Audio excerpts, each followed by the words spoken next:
Hello, everyone. Welcome to another game of Adopted by Retired Adventurers.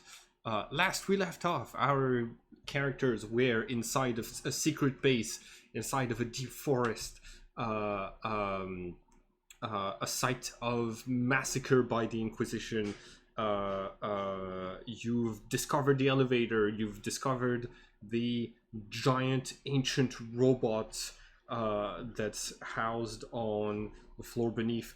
And then heading to the next floor, the Meru was able to sense the metallic smell of armored individuals with blood very close to the exit door, which means you knew you were about to enter combat.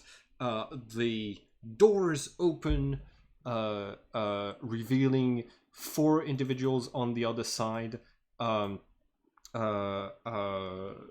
this High Inquisitor, right here with shadows hanging out of his um,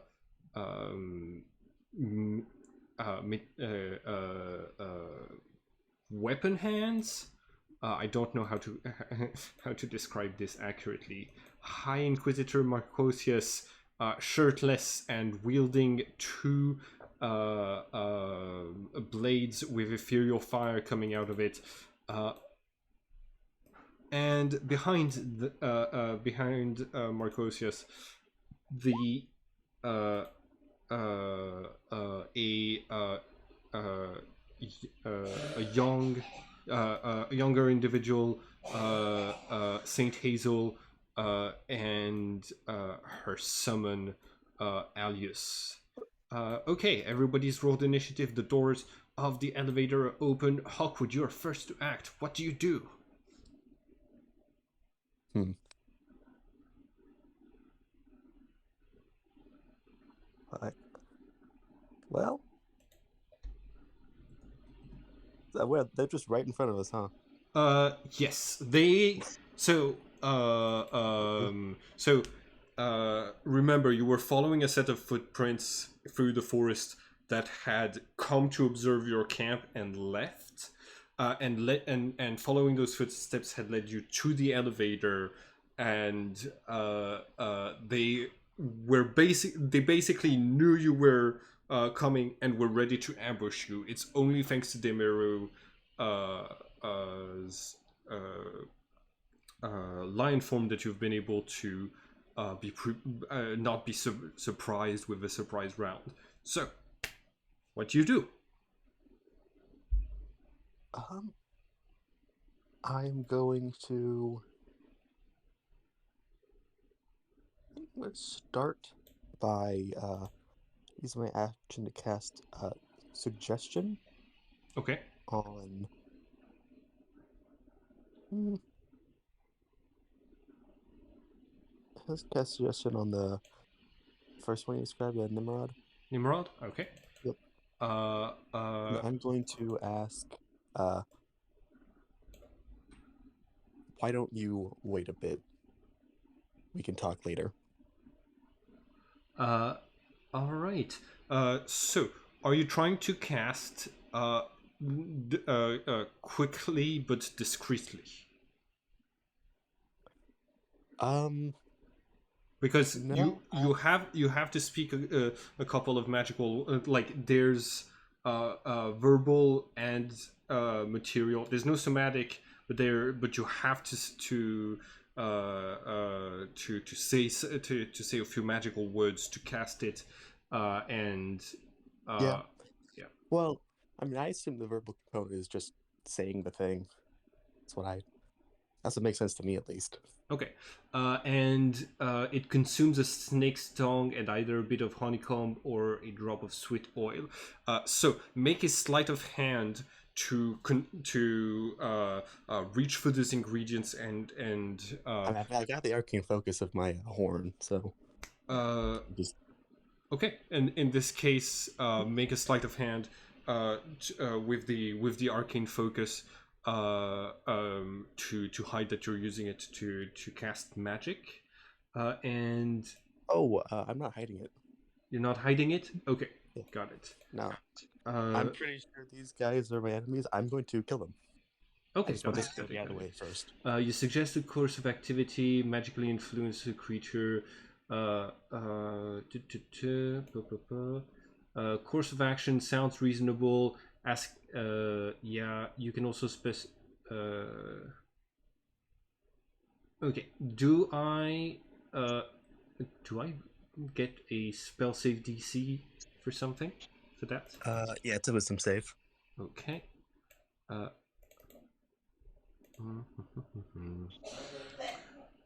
uh, I rolled a 5. Nice. So understands he understands the suggestion of let's wait and talk. If a fight breaks out with attacks, he will he like following that order would be dangerous, so he'll be able to break free from it. But in the meantime, until a visible attack happens, he is you see that like you're able to like calm the fury in his eyes. Any bonus action, any movement? Is that the guy right in front of you? Yes, that is the guy right in front of you. Bonus action, I'll give Bark inspiration to Demero. Nice. Bardic inspiration. Yes. To whom? I don't know. Demero. Okay. That's the one I can add to damage, right? You can add it to damage rolls, attack rolls, AC, ability checks, basically Nice. anything. Most things. And You for can add it to most clarity, things. did you suggest to the person in front of you or the person in front of me? I think In front of you, Demir. It's Nimrod. I'm not entirely sure which tokens go where. I can guess. Right. So on his turn, you see that this person who was ready to lunge an attack stops, looks at you, eyes all of you real quick and says, "They're not wearing the same uniforms. Who are you guys?" And I'm going to make a perception check. All right. So, some of you have features that mark you as Nephilim. I'm thinking Kolbak's tusks, Demeru's skin tone, and I'm a lion. oh yeah, yeah, oh yeah, the mechanical lion thing. I think with a 20, he real like he looks down and is like, oh no, those people have supernatural stuff. He is just going to move to delay his whole turn until an attack happens. So he's just going to delay his initiative to 12. Next up is Alius.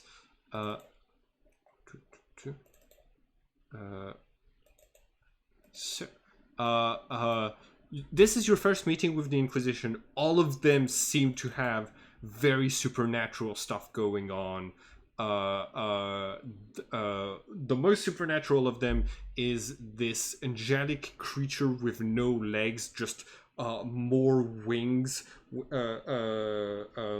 that looks to be an angelic metal armor. They are more obviously magical than I am. Yes. Oh yeah. No. This. This is what the Inquisition is like in this setting. Okay, give me just 1 second. It is going to cast.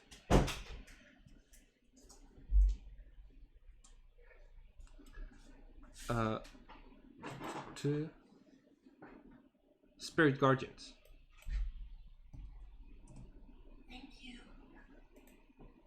All right. Spirit Guardian straight off the bat. Oh no. Oh shit. All right. It's a concentration. Show the spell description. Okay, so 15 feet around him for the duration, which is going to include all of your characters. Uh, they are being summoned by a celestial, so they appear angelic. You, he's going to designate all three of his allies to be unaffected by it. An affected creature's speed is halved in the area, and when the creature enters the area or starts their turn there, you make a wisdom saving throw, or you take the 16 radiant damage. And that's gonna be its turn. Demiro, you're next. And Cool, so that's a wisdom save. Like the rest of Violent right now. which means you can go straight back and kill the casters. So I'm back. Yo, I saved, so you need to roll damage and attack half. I rolled 16, so you take So take 8 points of radiant damage. Cool. Would you see Nimrod's space as a contested space? Given No. that he's not technically. No, because you are able to move through his space because specifically Ari cast suggestion and a like and your enemy and your team has not been threatened like threatening his group in any way.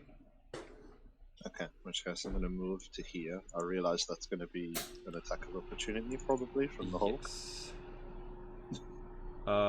That's an attack of opportunity from both Marcosius and Saint Hazel. Right. Okay. That misses. That misses. Okay. Saint Hazel is going to Plus 30 poison. Damn. Oh,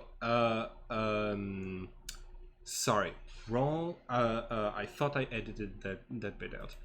And does a 12 hit? 12 did not hit. Okay. Nice. Uh, Oh, I no longer have advantage. Oh. I will make a 4 attack. That's about one. No, it's not. no, it's a 3. There's an 8. Who were you trying to attack? Okay, The caster of Spirit Guardians. got it. This angelic creature flaps its wings, moves out of your claw attack range. All right. It's now Marcosius's turn. He is going to. One sec. There we go. The short swords definitely. They're not the poison type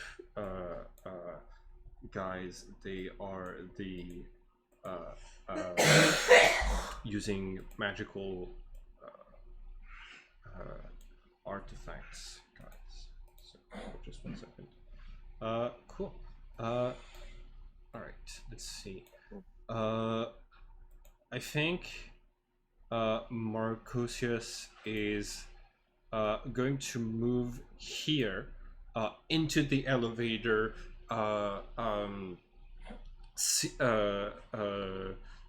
Sees Kolbak with the glaive. I think he looks at this and he's gonna go attack Maya with 2 short sword attacks. Right. 18 hits. 18. So you take 6 piercing damage. All right, and there's also an extra D4 of fire damage. So an extra 1 point of fire damage from the you get stricken by the golden sword, and it does a little bit of extra damage. This is how they work. Okay. Uh, that is. Oh, and hold on. Yes, I do an extra 1d6 with the sneak attack. So that's an extra 2 points of damage on Maya. How is it sneak attack? Swashbuckler, I Oh guess. no, hold on. Yeah, it would have worked if Nimrod had been if I had been doing that on Hawkwood, not you. Never mind. Right. Never mind. Callback. It is your turn. You're starting in Spirit Guardians. Make a Wisdom saving throw. I'm so mad that you had them start so close. We are really trapped in this elevator. It's so much fun.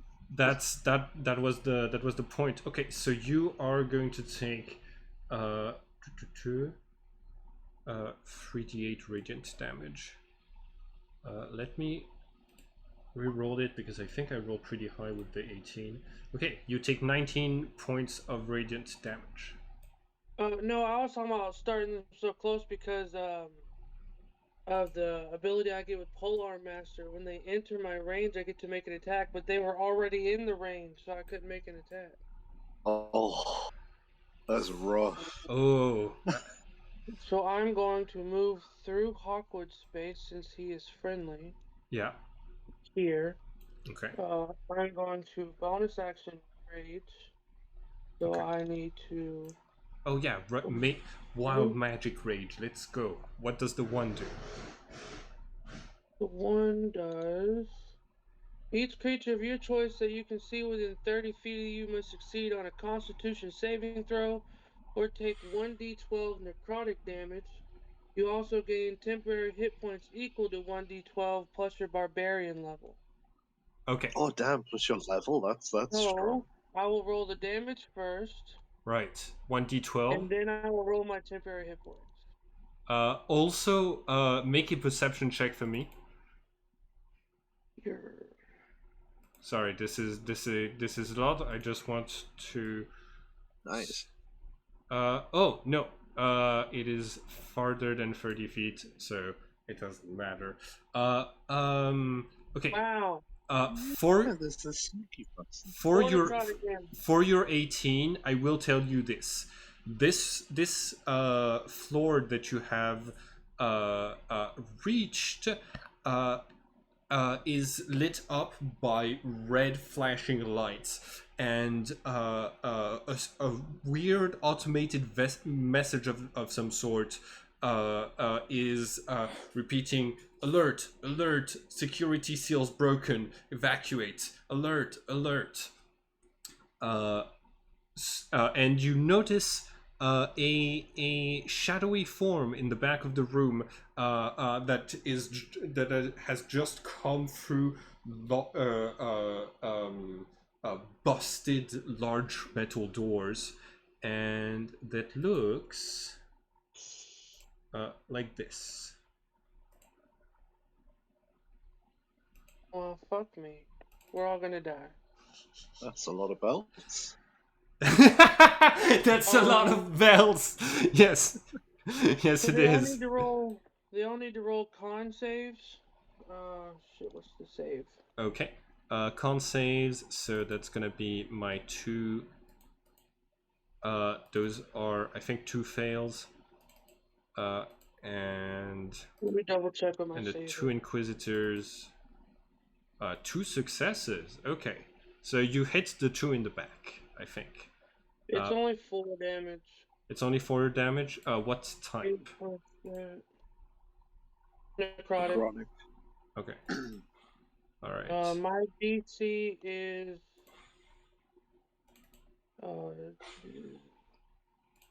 14. 13. You got it. And I have 6 temporary hit points. And I will reckless attack the one that casts Guardians. Okay. I made the concentration check. Oh, okay. By the way, okay, you will attack the one who has cast Spirit Guardian. Go ahead and make your attack with advantage. Wow. Armor class is 13, so that is a miss. Wow. Okay. This fight is going great, guys. Yeah, we're all gonna die. That's how great this fight's going. All right.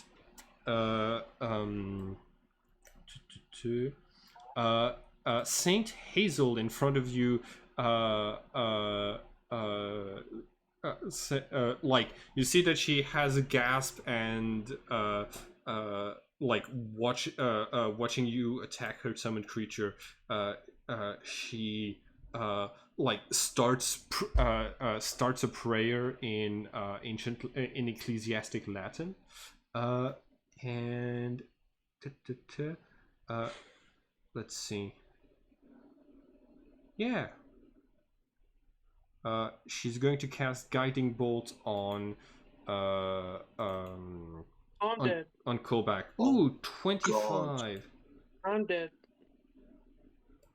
That's 8d6 damage. Wait, don't you have disadvantage because a ranged spell attack within 5 feet has disadvantage? Yes, but I also have advantage because he reckless attacked. Ah, so flat roll, it's still a 25. Yeah, Yes. my bad. Yeah, I'm dead. 8d6 damage. Okay, hold on. Oh, damn, you're right. That is a lot of d6. 8d6. Okay, Clerics are terrifying early game. so Oh my god, that's a lot of ones and twos. that's a lot of ones and twos. That's 16 radiant damage. Call back.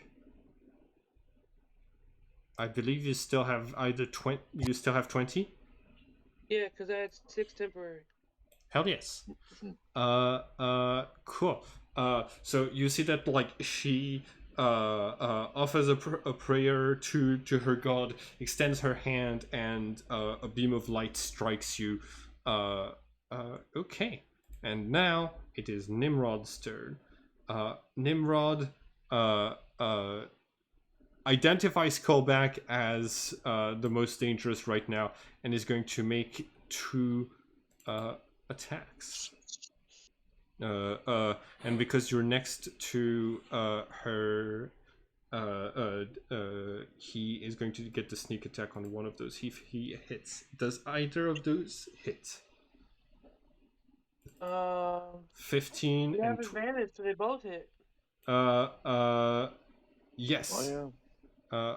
I do. So you take 9 piercing halved to 4, 8 piercing halved to 4, and the sneak attack damage halved to 2. So a total of 10 points of damage. All right. On his turn, the individual in the back of the room walks towards the elevator, slowly but menacingly. Do I see how close he gets? Huh? Do I see how close he gets? Yes. He uses no action or bonus action and just moves 30 feet.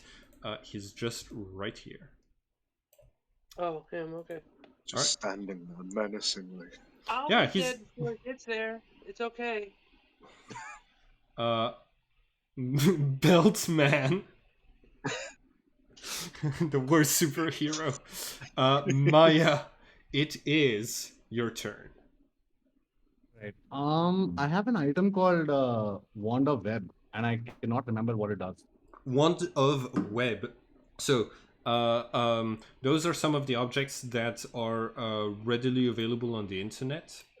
So if you type Wand of Web, Got it. D&D 5e, it will have the full description of what it does. The web spell. Okay, so this wand has 7 charges. While holding it, you can use an action to expend one of its charges to cast a web spell from it. I think it's a dexterity saving throw, spell save 15, and then every dawn, the wand regains a certain amount of expanded uses. So, Two questions regarding this. Will it also hit allies? yes. Alright. But okay, so it's a large AOE. It's a 20-foot cube. Okay, which means, for example, if you were to cast it, like here, it would hit the Meru, but it would hit 3 of them, and only one of your party members. I mean, Right. we're all gonna die anyway. Huh? I'm not gonna do that this turn.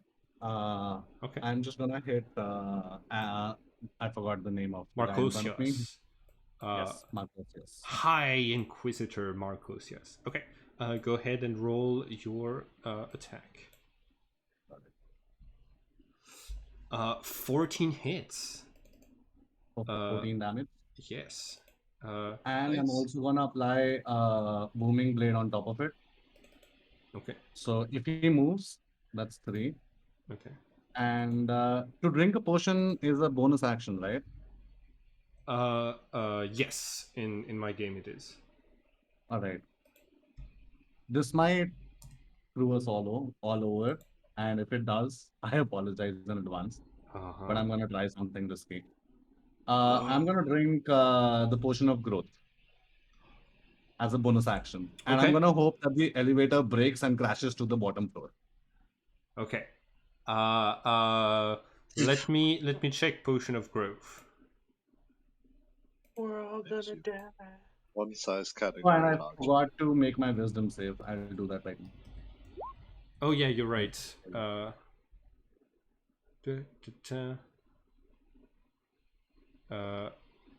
Okay, yeah.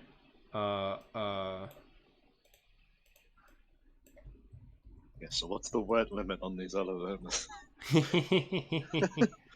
All right. Enlarge, reduce. The target size doubles in all dimension, and its weight is multiplied by 8. This growth increases its size by 1 category from medium to large. If there isn't enough room for the target to double its size, the creature or object attains the maximum possible size in the space available until the spell ends. The target has advantage on strength checks and strength saving throws. The target's weapons also grow to match its new size. While these weapons are enlarged, they do an extra 1d4 damage. So I'm curious, would that shove people out of the elevator? I'm gonna say this.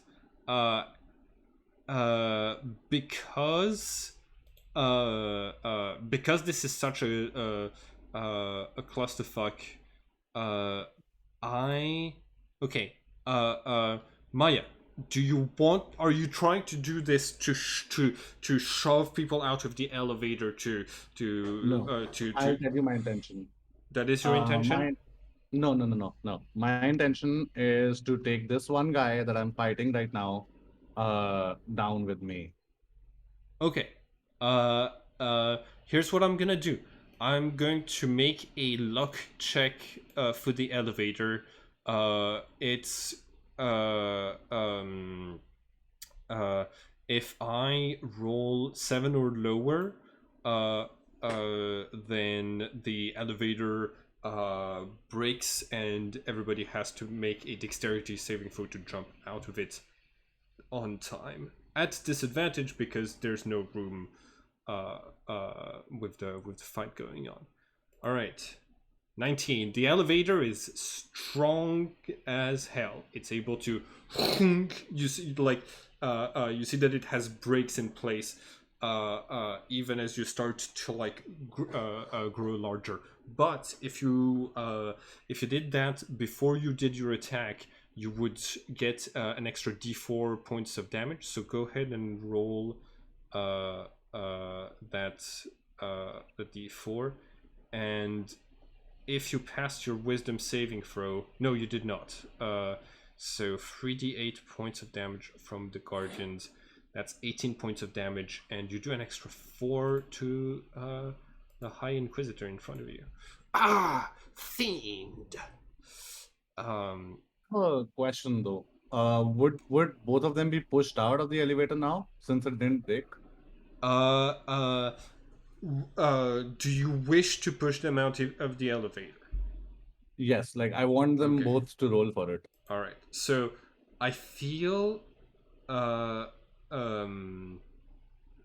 yeah, I feel like it's a creative use of that thing, of that potion. So I'm gonna move all the tokens by 1 in that direction as Maya grows. Super Mario. Cool. All right. It is. You still have movement, I believe. Yes. Yeah, I was hoping that only Hawk would get pushed, but that's okay. So now if I move to the next square, then that would mean that yeah, no, I'm not gonna use my movement. I'm just gonna stay here. Yeah, I don't think you would need to move through that space, through that square, to be able to move out. So you can't move out. Hawkwood, it is your turn.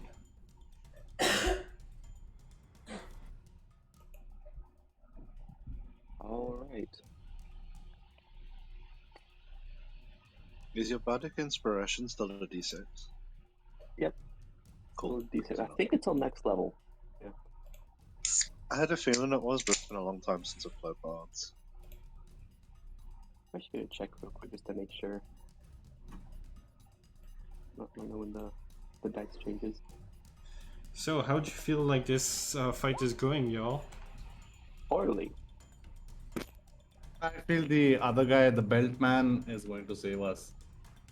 That's what I'm hoping for. Crazy Alucard looking mobile. Next level where things happen. Where I can get better for inspiration die. Yes, let me. I need to check what. Well, okay, so suggestion ended on that first Nimrod, right? Suggestion has ended, yes. Yep. Okay. Then.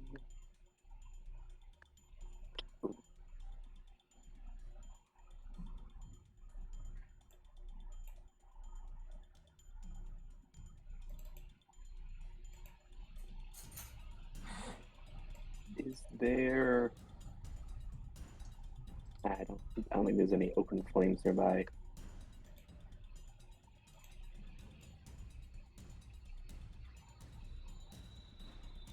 Oh, I was completely mishearing that. I thought you were saying bell man. I didn't hear belt. Yes, look at the man's belts. It's a lot of belts. Yeah. I will be casting Nefarious Mischief in a 20-foot cube. Yeah, 20-foot cube. Right. I'm gonna make a shape. Right. I want to get this. That's 10 feet, right? Huh? Yeah, but yeah. So you might want to do it here so that it affects all 3 of them and Demiru. Yeah. I don't think I can do it without getting at least one person. So yeah, put it right there. Okay. That's a lot of belts. And let me roll them on the table for it. Yeah, go ahead. Not one of those belts actually does its job. Coffee, you're I feel like now that we spent a little bit of time criticizing the art of that specific artist who you just don't stop even when we're playing the game. Okay. Table. Roll. Like Please 4. roll on the mischief table. Yep. Okay, 1. We got 1. What is... Okay. Again, it's the spell of apple pie fills the air. Each creature in the queue is to go wisdom saving throw, being charmed by me till the start of my next turn. Oh, dang. Alright, so that's I have been charmed. by Well, that your doesn't make any brother. difference. Wisdom saving throw, that's 1 and 2. Those are fails for both of the Inquisitors and... Oh yeah, do I have to like a wisdom save for Spirit Spirit Guardians. Guardians? Yes, you do. Oh, horrible. I don't like having to do that.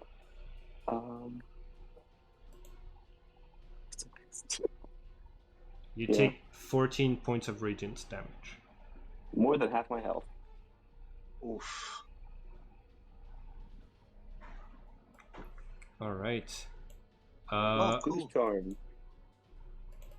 That's not actually that bad for me. That does nothing to me at all. Okay.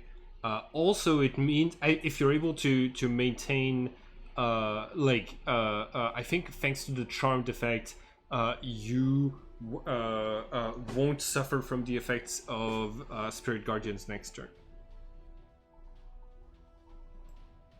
Are they going to declare them as part of Yeah.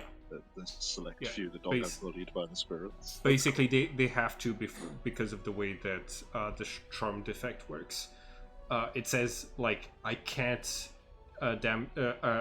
target the charmer with harmful abilities or magical effects. Cool. So that was your action.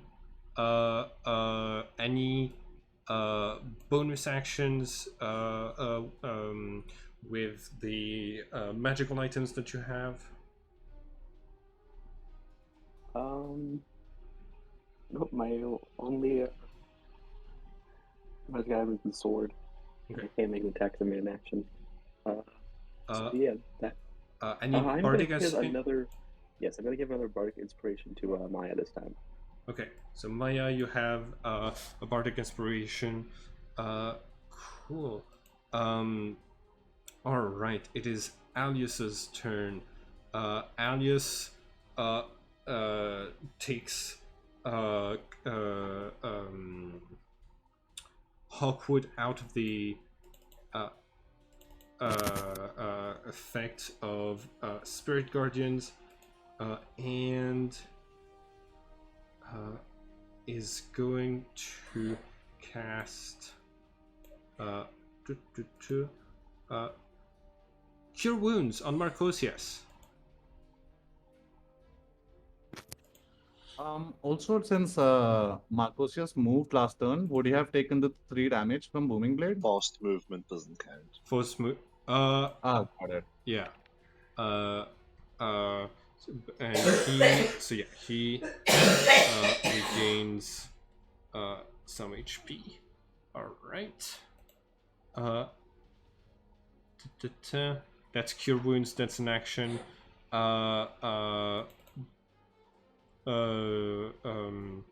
As part of his movement, he's going to let's see. Does enlarge give you reach? I don't think it does. I have no idea. Okay. I'm gonna check it. I don't think being a size category would give you reach. Alias is going to move around Demeru to here. But I have reach. Sorry, what? But I have reach. You have reach, that's right. So go ahead and make your attack roll. Nice. 22 hits. go ahead and roll your damage. That's gonna be 12. Nice. He has a lot less HP than the others. This is not looking good for him. So minus 12, and he is going to make a Constitution saving throw for Spirit Guardians. That's a pass. All right, Demiru, it's your turn. In which case, I'm going to essentially do the same thing that they did, and like move around. All right, And then I'm going to make a claw attack. go ahead. Damn. 10 does not hit. Do we know their AC? Huh? No. Okay. But this is a an angelic creature with made of armor of light, so it's really hard for you to tell. That's fine. Okay. Any bonus Well, action? man, like, what's the lowest thing that we know is hidden? I don't know. You need to you I don't know, like, yeah, what to tell you. That's fine. Okay. Marcosius sees this giant woman in front of him, yells, terrible, you look like Lilith of the Legends, and he's gonna strike with 2 attacks.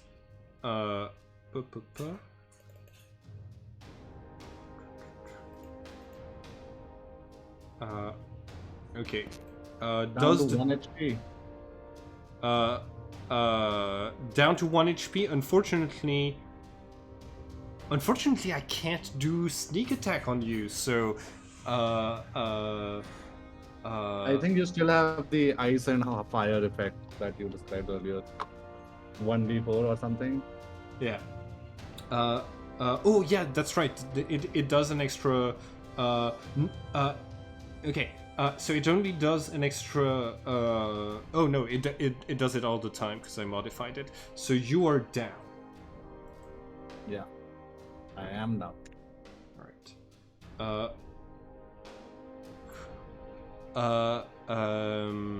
right. And Marcosius turns around and yells, "That's right, you heretics! That's what you get!" Callback, it's your turn. Make a. Oh yeah. Oh no, I'm Oh. outside his range, aren't Yes, No, I think no. you. Damn, I am. Hold on, it's No, a you're within 15 it's a 15-foot range, so you are still inside his range, unfortunately. Which means I'm dead. All right. I'm dead. So you're going to take 3d8. That is 10 points of radiant damage. All right, so you are down as well at the very start of your turn. Okay.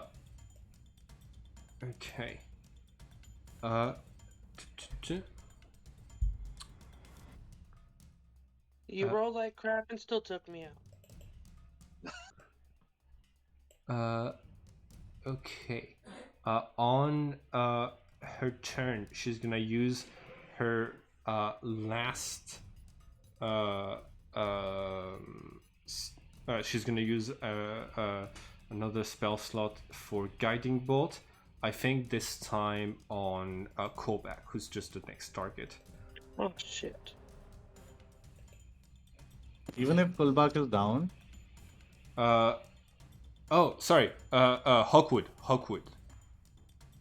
So Hawkwood does 66. does a 21 hit. Hawkwood. Ari? I think they said BRB in chat. Okay, all right. But his AC's not I'm pretty that sure high. it's 21 definitely. All right. We don't have center in the group. Okay, so AC he is generally doesn't go that he high. is at 2 HP. Yeah, we're all gonna die. Okay. And she is also going to move back 30 feet because she's not going to get hit by an attack of opportunity for doing this.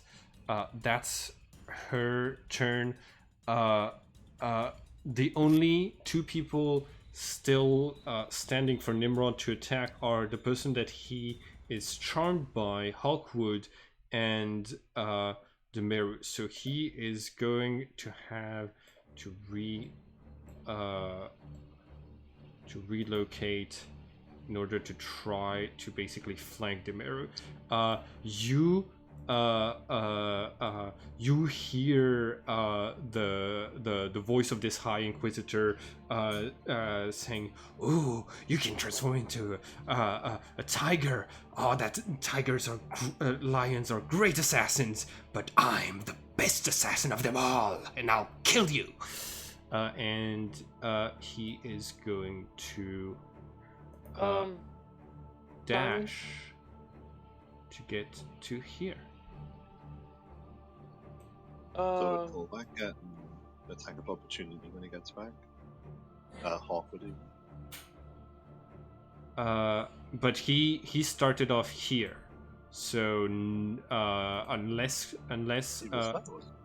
Hawkwood would get one. no, he was here.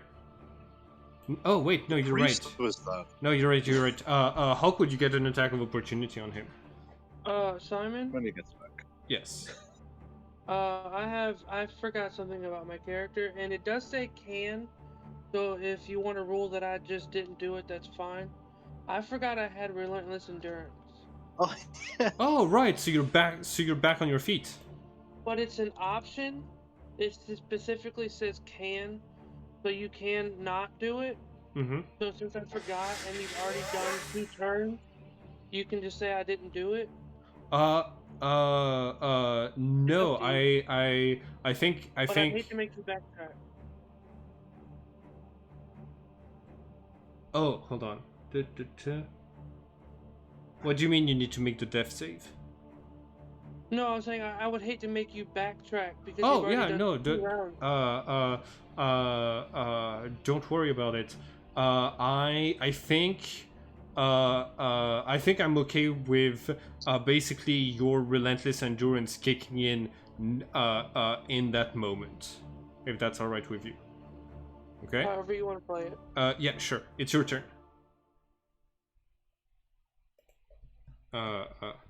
So where in the turn order is it kicking in? So where? Okay.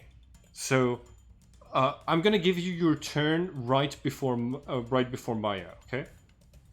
Okay. You see this.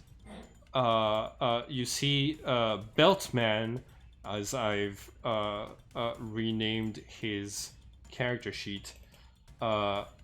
Moves forward 30 feet and is going to make an attack.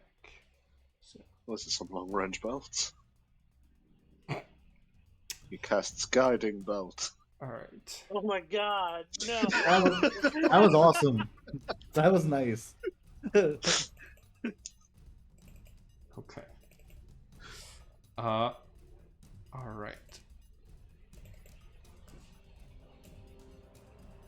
Okay, so you see that he targets Hazel. He takes in his hand one of those metallic flies that you can see on his image, and sends it hurling towards her.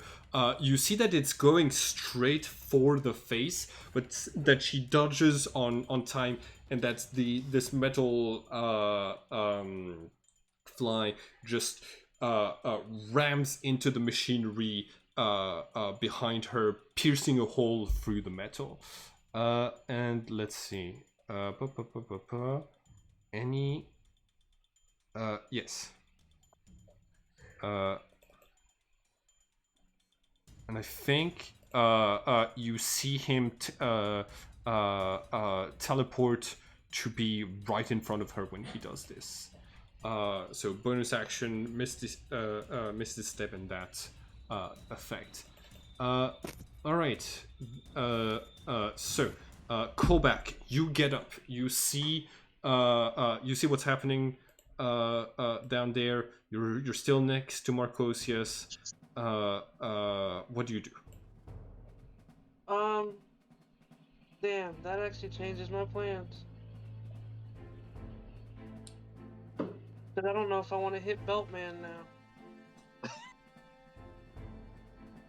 Since he's attacking her. And I don't know if Kobak's smart enough to aim it properly.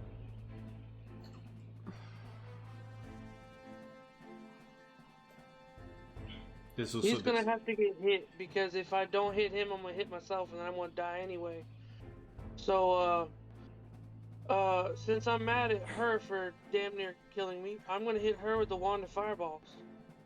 Ooh, nice. Okay. DC 15. You take out the wand of fireball. Okay, let me have a look at fireball real quick. It's a 20-foot radius, so either I hit her and him, or I hit her and me. Well, 20-foot radius. Radius. Yeah. So if you said you cast it on her, which means it's gonna miss Demeru, hit Nimrod, Beltman, and Saint Hazel. Works with me. Okay, so that's dexterity saving throws on their part. That's for Nimrod. He has a +6. Does he have? He has evasion, haha. And that's for Saint Hazel. Dexterity saving throw. Okay, so that means Beltman is going to take full damage, full 23 points of damage. Okay. Alright, so he is looking pretty bad. And at the end of my turn, I will reactivate my rage. Okay. Well, I guess it wouldn't have gone away since I used Relentless Endurance. Saint Hazel is down. And since Saint Hazel summoned the alias disappears, and so does the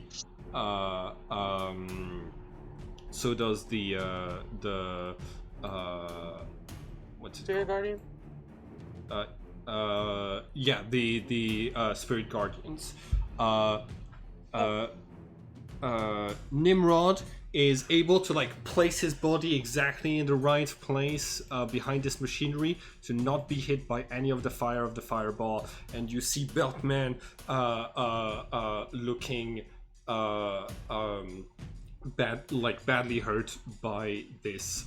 Maya, it's your turn. Oh, sorry. Kobak, you said you wanted to do something at the end of your turn? Well, no, I was gonna rage again, but I realized if I use a Relentless Endurance, I never lost my rage. Okay. In this case, would that mean that everyone within 30 feet of you needs to make a saving throw or take extra damage? No, it was just when I raged. Oh, it's just when you started? Okay, got it. In this case, Maya, it's your turn. Death save? Huh? Death save, I guess. Since I'm down. Oh yes. That is a success. So you've succeeded the first one. Hawkwood gets an attack of opportunity first. Why? For Nimrod moving away. Oh yeah. Ari. Yep. You get an attack of opportunity on Nimrod for running away from you last turn. Okay. Also, you're at 2 HP because the Saint Hazel cast Guiding Bolt on you. Oh. Well, at least I'm not down. Yeah, I'll roll a... The sunblit. Oh, come on. Okay. Not the time. Nimrod rolls around, dodges your attack. It is your turn. What do you do? Hey, it is my turn. That means I roll another d4. Let's see. Can I? There's no way to.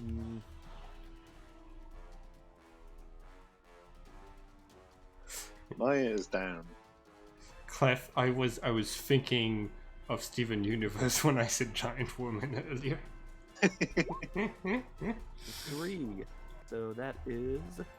Each creature in the cube must make a wisdom saving throw or begin giggling until the start of my next turn. They are incapacitated and will use all their movement to move in a random direction. That's 8. just gonna be the... God Yes! damn it. Okay, so what does that do to me? You are incapacitated, and you have to use all your movement on your turn to run in a random direction. To run into a random direction? Yep. Okay. So, incapacitated, I'm gonna have this. Okay. And then I have my attacks. I'm gonna make 2 attacks on this guy with the Sunblade and the Longsword. You're not within range. Oh, I will move in range then. Oh no, I was talking to my bad. Oh. I should have specified. Yeah. It looked like I was in range. I was a little confused. No, yeah. You, you're in the range of Marcos, yes. It's 23. He's incapacitated. You have advantage on your attacks. Oh. Crit, well, crit, there's crit. only off chance this crits. It did. God damn it! Yes! God damn it. Okay, alright. 25. So that's that is a 13 radiant and 7 slashing. So that's 20 points of damage. Actually, it's only gonna be 3 slashing because that's an offhand attack. Okay, you got it.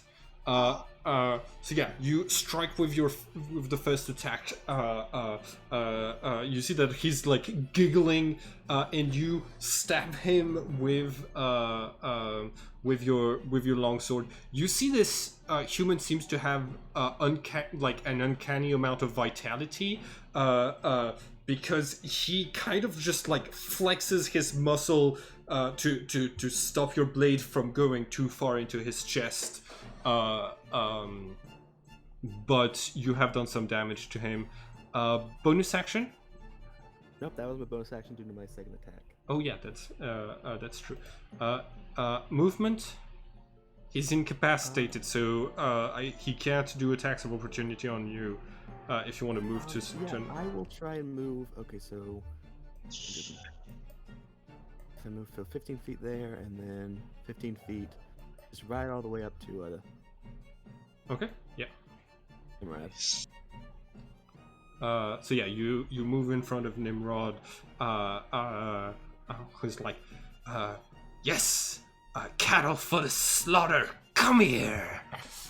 All right, on my turn, I'm gonna use the D12 clock thing. Oh, it was my turn.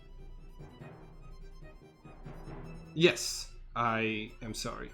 Demeru, it is your turn. It's okay, happens. Right, I'm gonna move around awkward. Yep. Because now I have pack tactics. Ooh. I'm gonna try and bite. 21 hits. That's that, and a d6 on top of that for Bardic Inspiration. So that's All 13. Right. That's the first attack on Nimrod. He was already injured from the previous fights that he'd been in. Still standing. Okay. Movement, bite, anything else? Nope. Okay. I rolled a 2 on the clock, which means that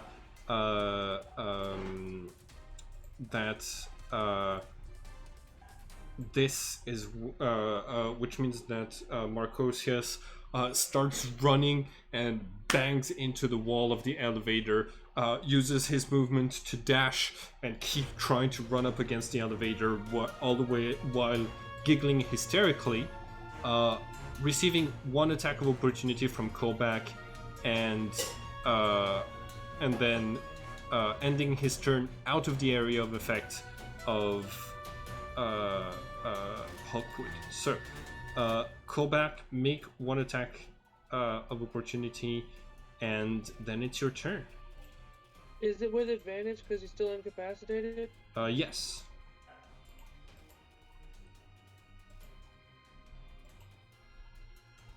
Uh, 20 hits for 8 points of damage. Hell yes. Okay, not looking good. You got him in the back. Okay. Kolbak, this is now your turn. Not liking him so close to my downed sibling, I will move here and attack him again recklessly. Okay. Nice. Ooh, critical hits. Plus PS3.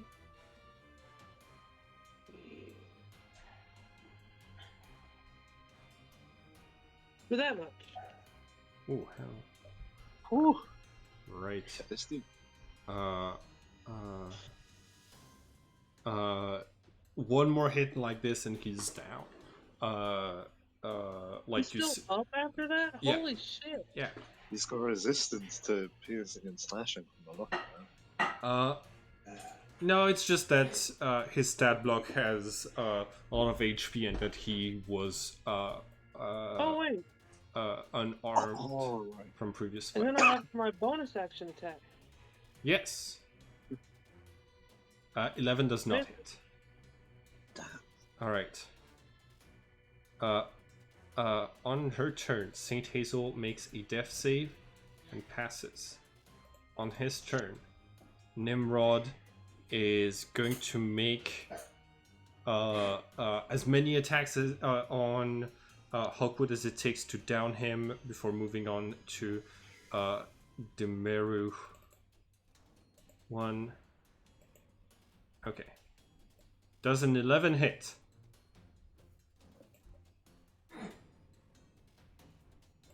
Hawkwood. It does not hit. Okay. Then I assume that the 9 also does not hit. I don't know. It just might. But no. Okay. Hawkwood. Sorry, not Hawkwood. Kolbak. You're the only one who's able to see this happening. On his turn, Beltman retrieves the metal fly and launches it straight down at Hazel's face. You see that the machinery immediately starts to dig into the flesh, wiring cables and melting, assimilating, and transforming until Hazel looks. So let's make a. So they have. Okay. Until Hazel is like reanimated, more looking like she's like she is a possessed corpse or a zombie than an actual person. But she is back on her feet, and you see that she. That the mechanical fly now resembles the same mask that Beltman has. All right, Maya, it's your turn. Yep. That's a fail. All right, Hawkwood, it is your turn. Woo! I'm gonna start move this over to here to try and just get Them, okay. Let's get- You can move it by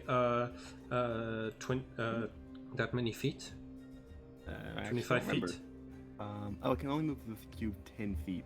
So what would that'll be from. Oh, it was where was it again?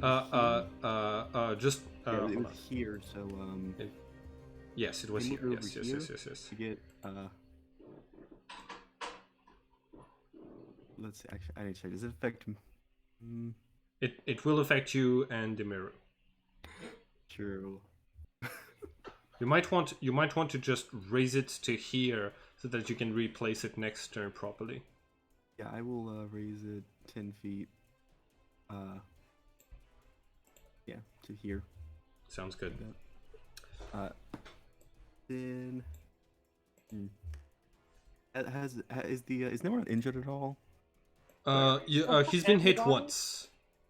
Nimrod in front of you has been hit once by the bite attack Demiru did last turn. Didn't you say that he was already badly injured? Yes, he was previously injured in the previous fights raiding this place, but this combat he's only been hurt once. Hmm.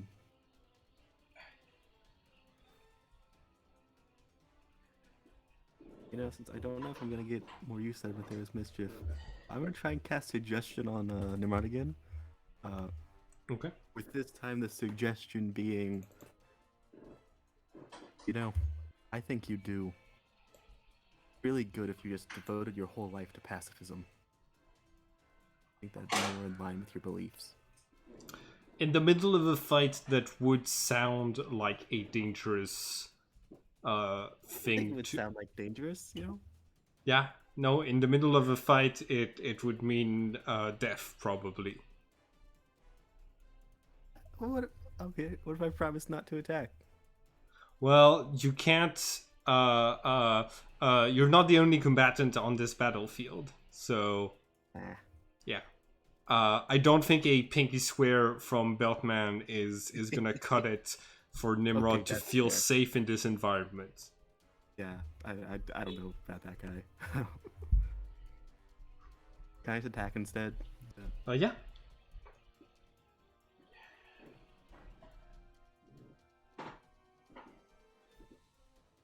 It's gonna be Sunblade. Oh, Nice. this isn't advantage anymore. That's just a 12. 12 does not hit. Okay. Offhand, longsword. 13 hit. 13 hits. Okay. That's gonna be 4 damage.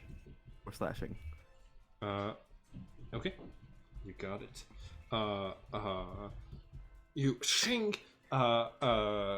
You see that you're like that like he's not heavily armored so that he can move around pretty well. You strike him and a little bit of his blood falls on the ground, and he utters a prayer devoting his pain and spilled blood to the cause of his lord, and imitating the pain and spilled blood of Christ. And that's gonna be, I think, Demiru's turn, unless you want to move elsewhere. Oh, I'm standing right there. Okay, Demiru, it's gonna be your turn. Another bone attack. All right, short. All right, and I'm back. So, 1 bite attack, 6 damage. Nimrod is down. Yes. Making death saves. All right. Any movement and bonus action. Let me see. I need to check something.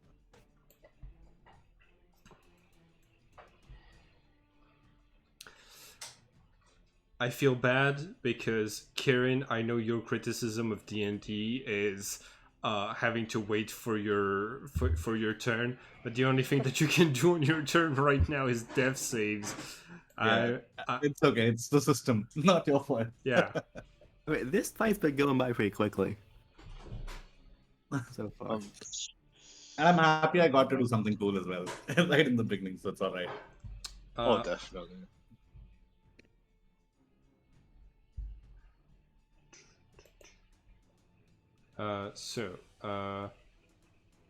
Yeah, Demaru, you moved. Okay. Cool. It is Marcosius's turn. He turns around towards Callback and says, oh, I recognize your fangs. You're like, you're possessed by the spirit of an orc child. Don't worry, I'm gonna exercise you, and when I'm done with you, I'm going to drag this one. He points to Maya and says, "Back to her Inquisitor father, and I'm gonna kill her in front of him." All right, and he's going to move in to attack you.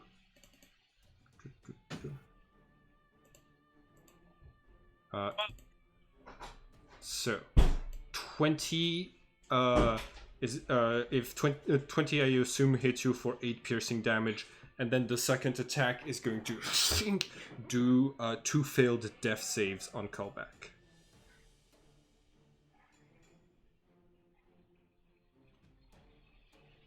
I knew I should have moved back.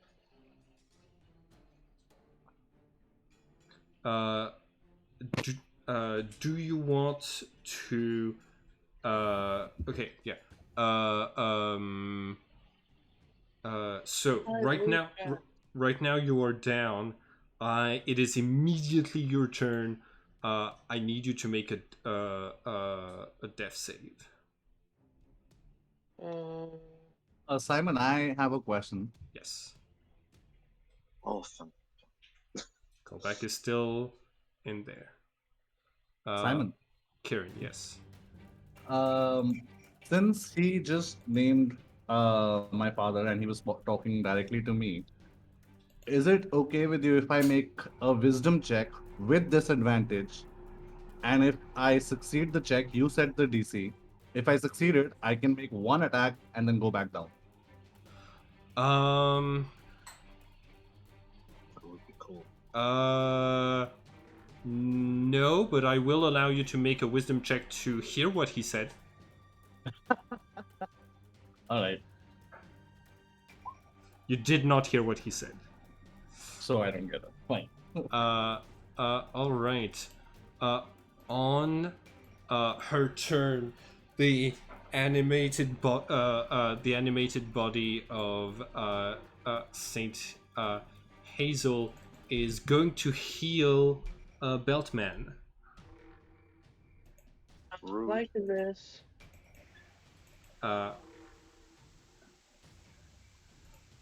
Okay. 11, and then she is going to move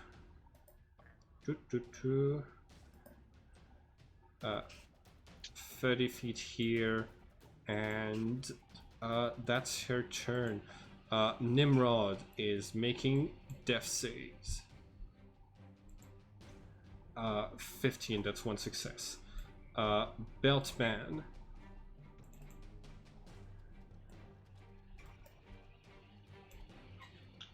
You see that Beltman has a single fly left with which he is playing. He watches all of the combatants on the battlefield trying to decide who he is going to select, and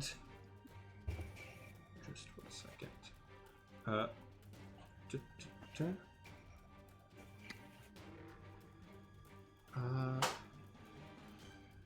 Okay.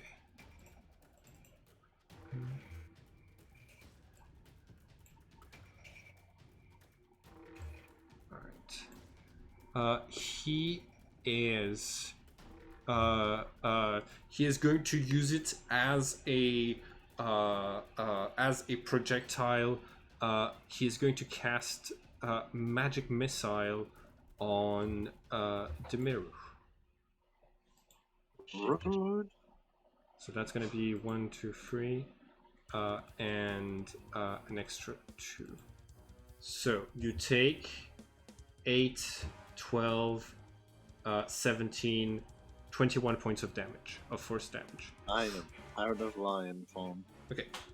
So you he takes that that metallic fly, throws it at you. It's a telekinetic force dismantles it into mechanical parts that just hit your lion form and destroy it. Okay. Beltman is going to retreat.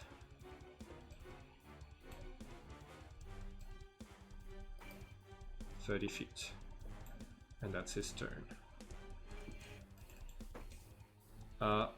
Maya, make a death save. If I had played this smarter, I wouldn't be down. Okay, so that is 1 success, 2 fails. Hawkwood, it is your turn. Okay. So Nimrod's making death saves right here? Yes. Okay, action. I'm just gonna finish him off. Okay. I also want to point out that you have 2 siblings that are making death. I got a plan. Okay, you got a plan. All right, cool. So as your action, that is going to be 2 failed death saves for him. Oh, you need to pass his AC with your attack. Sure, this can't be too hard. You have it, and you have advantage because he's down. Yeah. All right, so he now has 2 failed death saves, and 1 succeeded. So he's at the same place that Maya is at. Bonus action, healing word on Maya. So. Bonus action, healing word on Maya. Maya, your gigantic lungs breathe air again as you wake up, and Hawkwood, you have movement. And I'm moving this a little over, so that this guy gets towards Beltman. Towards I'm moving this towards Okay. I guess the name, other Inquisitor. Oh yeah. Got it. And are you moving your character? Yeah. Actually, no. I'm gonna stay here for now. Okay. Demiru, it is your turn. You're back in. Well, the Thayer's Bishop needs to deck save from whoever's in there. Oh yeah.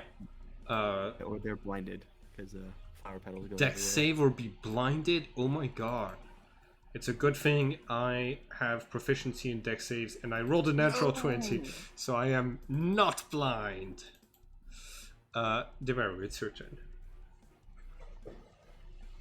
I am gonna cast Heat Metal on one of the Inquisitor's weapons. Okay, hold on. Just hear me out, okay? His metal greaves on his foot, he can't take off. Or his metal gauntlets. In fact, you know what? No, I'm salty.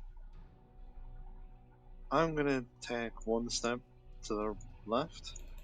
I'm gonna cast it on Beltman's belt buckles. Oh no! Oh no, Beltman! Okay. Do I have a saving throw? It is. So it's 1d8 fire damage, and because I can't take it off, okay, hold on. No, 2d8. 2d8 fire damage. Oh. Okay. Constitution. That's. Oh, you can't drop it. That's exactly the amount of HP that Beltman had left. So as you reduce him to 0 HP, your party is so lucky. You see that something starts to break, and he starts to sort of like power down. As he does, there's a flashing light coming from deep inside of his chest, and a dome of force, of pure telekinetic power explodes out of him, and then creates and then takes all of these objects, metal, stone, and all, and compresses them into a small ball, squishing the organic body and the metal that was inside of it, and just falling to the ground. He has a death triggering explosion thing for everyone who's within 10 feet. So it's lucky you killed him while no one was around. Okay, so that was heat metal from Demeru. That also deactivates Saint Hazel, which means the only combatant left is Marcosius. Demeru. That's the end of my turn. Huh? That's the end of my turn. Okay. Marcosius on his turn is going to take one of his short swords and launches it at. Let's see. Yeah, and he's going to launch it at. Well, actually, no. I've got. Hold on. I do have a light crossbow, but. Yeah, so he's gonna do one short sword attack on Maya and one light crossbow attack. Wisdom save for the square. For the square. I don't think you can make a light crossbow attack and a sword attack. Unless you have the crossbow expert. Like not even that, because the light crossbow is two-handed still. No, it's two-handed to reload. That's what the crossbow expert thing does. And I'm light crossbow you can wield with one hand. I'm the GM, so okay, so Maya, you're back to being down. I'm sorry, Kieran.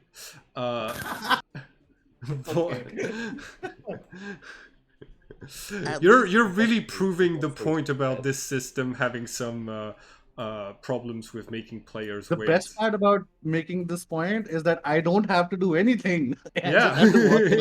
The game is proving you're right. Yeah. Okay. Callback. Make a death save. Okay. That is a second success. Is it second or third success? 2 and 2. Okay. Oh, you have two. You have two successes and 2 failures. Yeah, he attacked me. Oh yeah, that's right. Brutal. Wait, I don't. I thought it was Hawkwood that. Oh, I. Sorry, too many things happening. Cool. It was a while ago, but Right. you downed him and then stabbed him in the same turn. Nimrod has 2 successes and 2 failures. Kick him. Cool. Beltman is dead. Maya, make a death save. Oh gosh. Okay, that's a success. At least getting up resets your death saves. Yeah. I'm making Pathfinder 2E. Hawkwood, it is my turn again. It is your turn. I'm going to. Roll for the effect of Yep. the magic shenanigans. Oh. Yeah.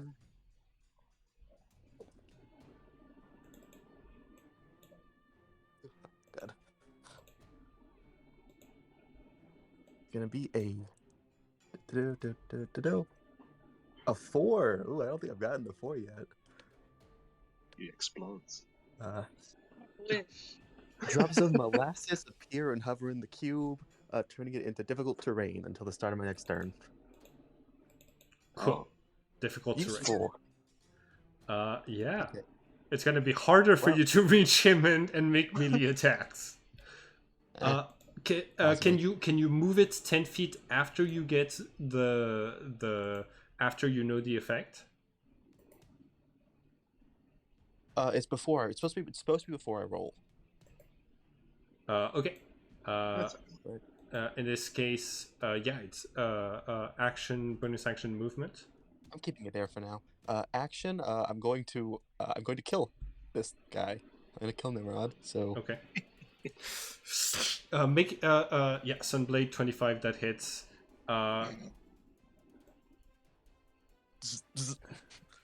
just like poke him a little. I was the best of all the assassins. You see, he wakes up to say that before dying. I heard him. I'm gonna. I guess that makes me the best of something. Best at all. Okay. Bonus action: healing word and call back. Okay, call back. You regain some HP. 5 points. 5 HP. Demiro, it's your turn. I run at this man. Alright, so difficult terrain, but you still reach him and make your attack roll. Oh no! Shing! You unleash your fangs with the nanites ready to tear through flesh and armor in search of like more metal to feed them, and you see he kind of just sidesteps the attack. On his turn. Oh fuck. 1, and he is going to light crossbow Ari again, because if I can hit him, I can take him down. Hey, it doesn't don't do have the that. poison, but you take 4 piercing damage. What's the hit? Huh? 20. 20. Yeah, that'll hit. Okay, that does down me. Oh, All right. It is There's now. mischief though. It is now Colback's turn. You're breathing, getting back to 5 HP.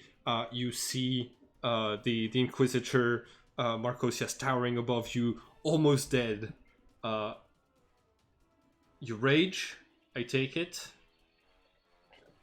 Magic confused one weapon you're holding until you rage in. The weapon's damage type changes to force, and it gains the light and thrown property with a range of 20-60. Okay, I don't need to throw it. I'm in his face. But it's now full Light and damage. thrown with your glaive. Oh yeah. Nice. Okay. 4. All right. yes, the light thrown heavy weapon. Tossing a fucking 5-pound just weighted glaive right into somebody. 19. Oh, you strike, and you decapitate Marcosius. He falls down to the ground. His 2 magical blades, of which I had put the description above, clank to the I ground. call at least one. Huh? I'm calling it one. Yeah, I'm gonna put them on here. So now Knee-jerk the reaction and kicks the the head. High Inquisitor Marcosius's character sheet is actually the handout for that magical object. All right, we are out of combat thanks to your. Okay. Actually, we're still gonna stay on initiative as long as we're having death saves. Kolbak, you finished him off. You still have Maya. You need to make a death save. Oh, that was too close. All right. Hawkwood, you need to make a death save as well.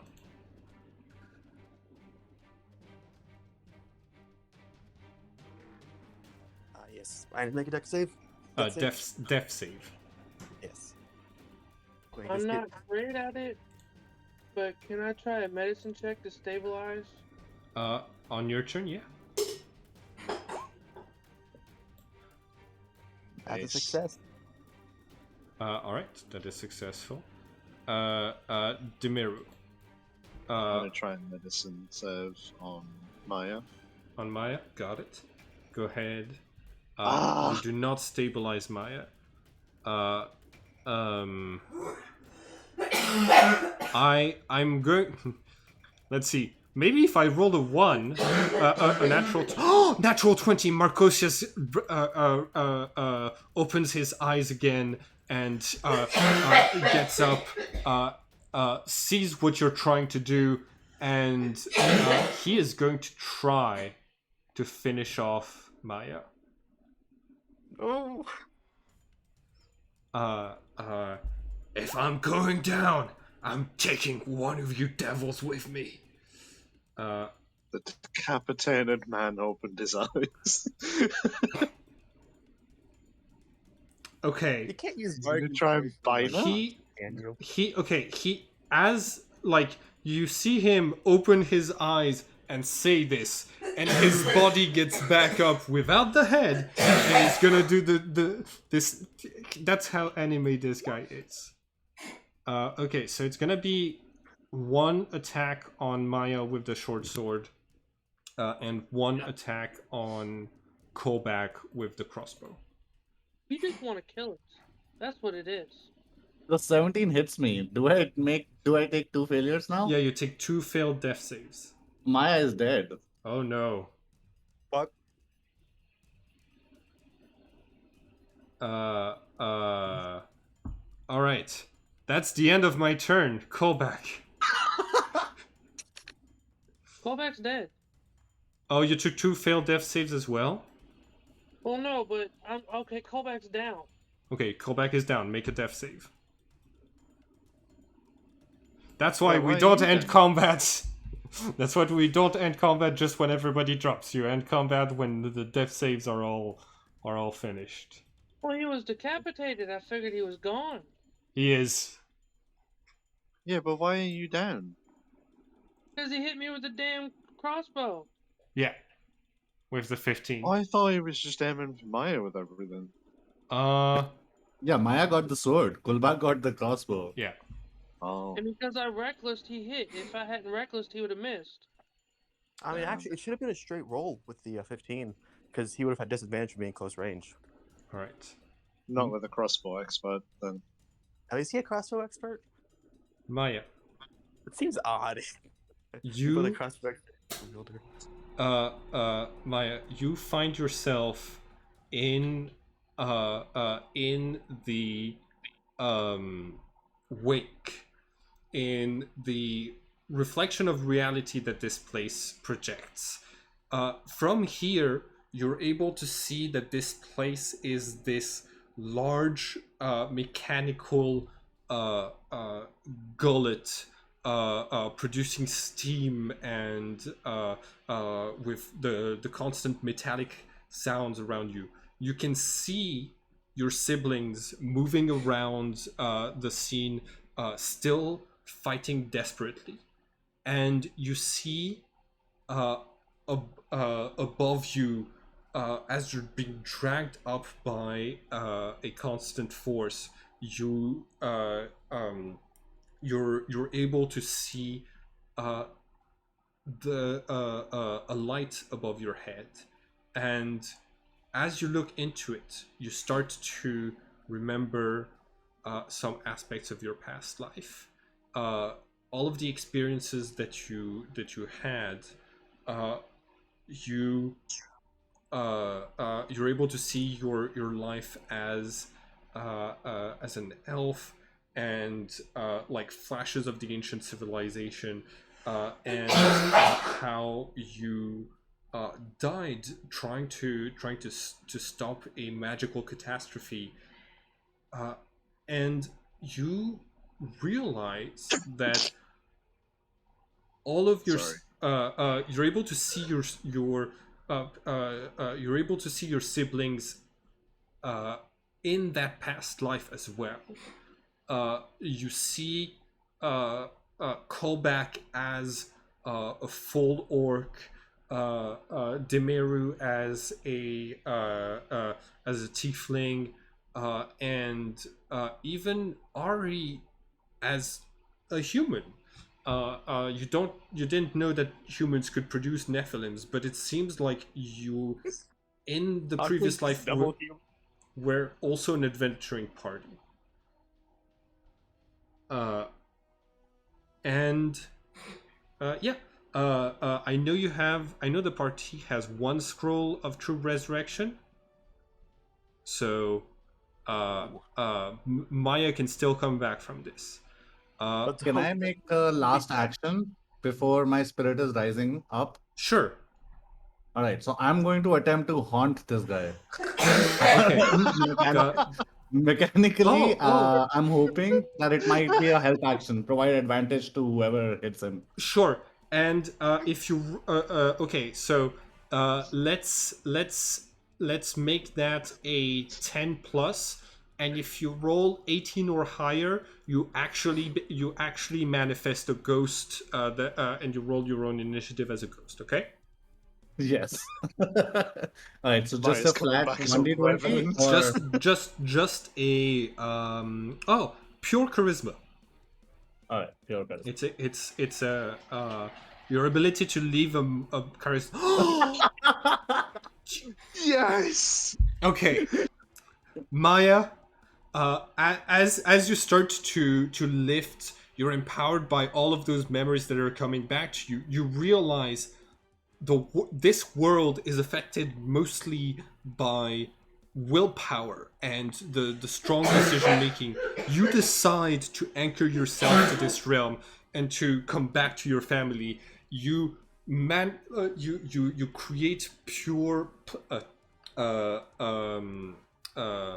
not poltergeist, ectoplasm, and you manifest back into reality. Hold on, I'm gonna give you your temporary character sheet. All right. Yeah, I don't want to take any action this particular turn. I just want to walk up to this guy and haunt him, distract him. Sounds good. Roll. just gonna see this guy's head flying across the room. Like, he's back. Roll. Hold on. So roll initiative again, but as a ghost. All right. I cannot select the new token. Yeah, give me 1 second. There you go. Now you can select it. Oh my god. It's an empty sheet for me right now. For me, it's not. If Hakon wakes up, it's literally just gonna be. It should load. Why is it ghost now? It should load in a second. Oh, there we go. Is it better now? No, it's still an empty. Can you let me open it again? Yeah, close it and open it again. No, it's still saying how do you want to create this character? Click edit the character sheet directly. Oh, got it. Yeah, now I can do it. There you go. And just roll initiative. It's in the middle of that character sheet. Yeah, but I don't see the token though. Just roll with Maya's token. Got it. So it's a 7. I'm gonna update it. All right, cool. It is your turn to act as a ghost. All right. So what do I have? Withering touch. Horrifying with. All right. I'm just gonna like because I'm not gonna waste time right now. I'm just gonna do withering touch, All right, sounds and I'm good. gonna touch him right where the wound is, the decapat, whatever the word is. Okay. 10 is not going to hit, unfortunately. Aha! A ghost! Says his head that's on the floor while he's using sheer willpower to move his body. Alright, Hawkwood, it is your turn. Death save 2, number 2. Haha. Come on, come back. I do. No, That's a that's a fail. failure. No. So you're at 2 failures? I'm at 1 failure. I got a success earlier. Alright. Demiru, it is your turn. This What the is... fuck do I do right now? yeah, no, this is... Oh, hold on. Give me just 1 second. Demiru, it is your turn. Go ahead. Who looks worse at a callback and Hawkwood? I think we're both 1 failure, aren't we? I think so, but also because this thing is still... yeah. Would it still be active? It's concentration. Is it concentration? Nethera's mischief is gone, actually. Yeah, it should Okay, be. cool. Whew. So yeah. It's unconscious. I'm going to Hawkwood because I know Hawkwood's the only one out of us with healing spells. Okay. So hopefully getting Hawkwood up saves Callback rather than saving Callback and letting Hawkwood die. Let's hope. Let's just hope. Oh no. You killed Joe by accident. Okay, I'm not going to be cruel. I'm not gonna add more death saves, but Demiru is Demiru, Panicking. yeah, like you're panicking. You put your hands on the body. There's blood everywhere, and there's as you're panicking, there's a moment you look down and you see the nanites beneath your skin starting to absorb the iron from the blood from that your brother is spilling everywhere, and you realize that you can't ever stop the nanites from trying to get to get their hands on iron. I use the last of my movement to move 10 feet back because I am making the situation worse and I'm panicking. Alright. On initiative 7, you hear chung as an individual comes crashing through the metal grid of the elevator from above, yelling, it's all right, everyone. I'm on the scene. And this mysterious individual is going to bonus action give a healing potion to What the fuck? call back and with 2 attacks finishes off the Inquisitor. And callback, you are at 2. You are at 9 HP. It is your turn. He looks like he looks like a D-class superhero from One Punch Man. Yes. Yes. He looks like somebody crossed every Power Ranger together. Yes. That is actually what this character is. He's gonna start doing the poses and everything. Random explosions. What do you mean start? He's already doing the poses. I was mimicking them while... Come back, it's your turn. Your brother is dying. Your sister is a ghost. Everyone's dead. There's nothing for me to do. I'm gonna spend my whole turn just looking at this dude so fucking confused. Like, what the fuck are you doing here? Everybody's dying and he's just pausing. he gave Kovac a health potion and finished off the bad guy. That's all the actions he has, okay? No, I'm His grateful for pauses this. are very What the actions. fuck, dude? We just got saved by the sad cousin of a Power Ranger. Yeah. Oh, man. All right. I'm just, my whole turn is burned by me just being utterly confused. That was an in-character conversation. Just Yeah. right in front of this guy. Just this dude. Oh, it's not loading for you, Maya? I'm so sorry. You're missing out. You're missing out. you can watch it on YouTube when I upload it. Or you can upload it to the meme thing. Oh yeah. You can also just upload that image to the meme channel. Also, okay. Only upload wrong images of Hero to the meme chat, but that still give him pretty. Superhero Gohan? Yeah, that's Saiyaman. Oh no! It fits too. Okay. Oh, jeez. Why is he carrying Link's sword? It's yeah,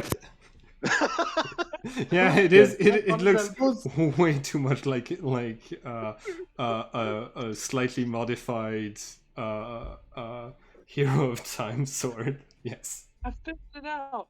It's if Link did the thing that Gohan did and became a stupid superhero, because he's still carrying the damn sword. Yeah. Better need jetpacks. This is one of my favorite heroes to introduce. Oh no! Okay, all right. Maya, make a death save. No, actually, hold on. Maya, make a. Disadvantage. You're already dead. I'm sorry. Where is the Power Ranger TTRPG? Where is that? Okay, back to the game, guys. Jeez. I know. Yeah, your sister's dead. Stop laughing. I'm also fully unconscious, so that's Yeah. Make a death save, Hawkwood. cool. I might also die just now. Yeah, don't roll a 1. Join me. Come on, join me. Oh, no. no. Okay. I have one failure left. Please help.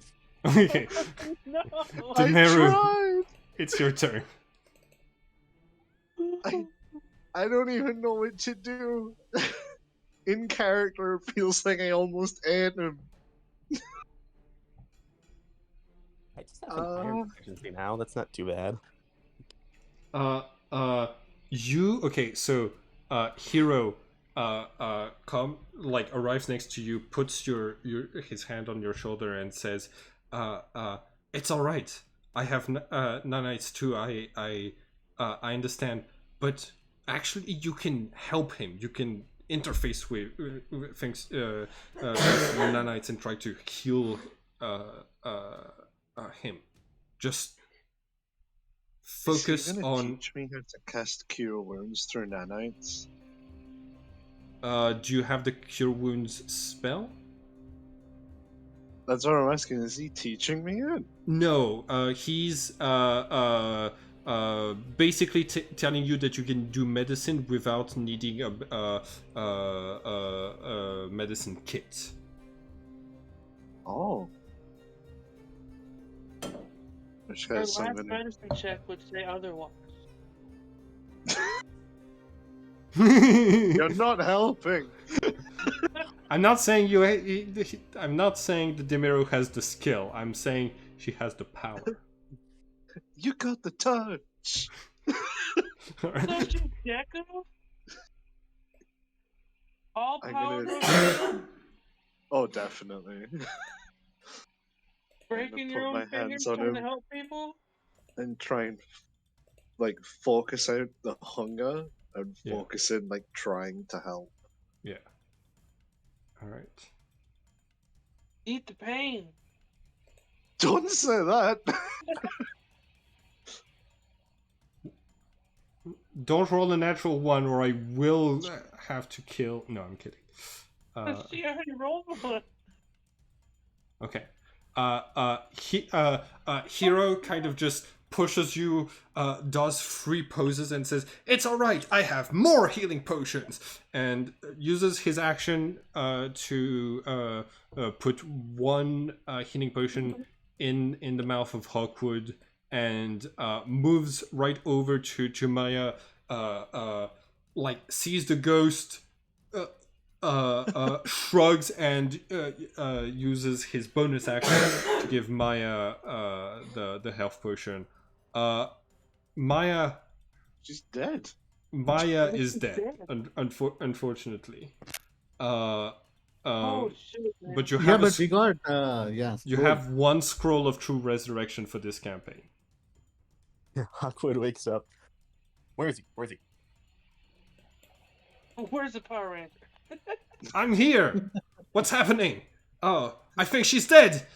That's terrible. What can we do? What the fuck? Oh my god! Stop dancing.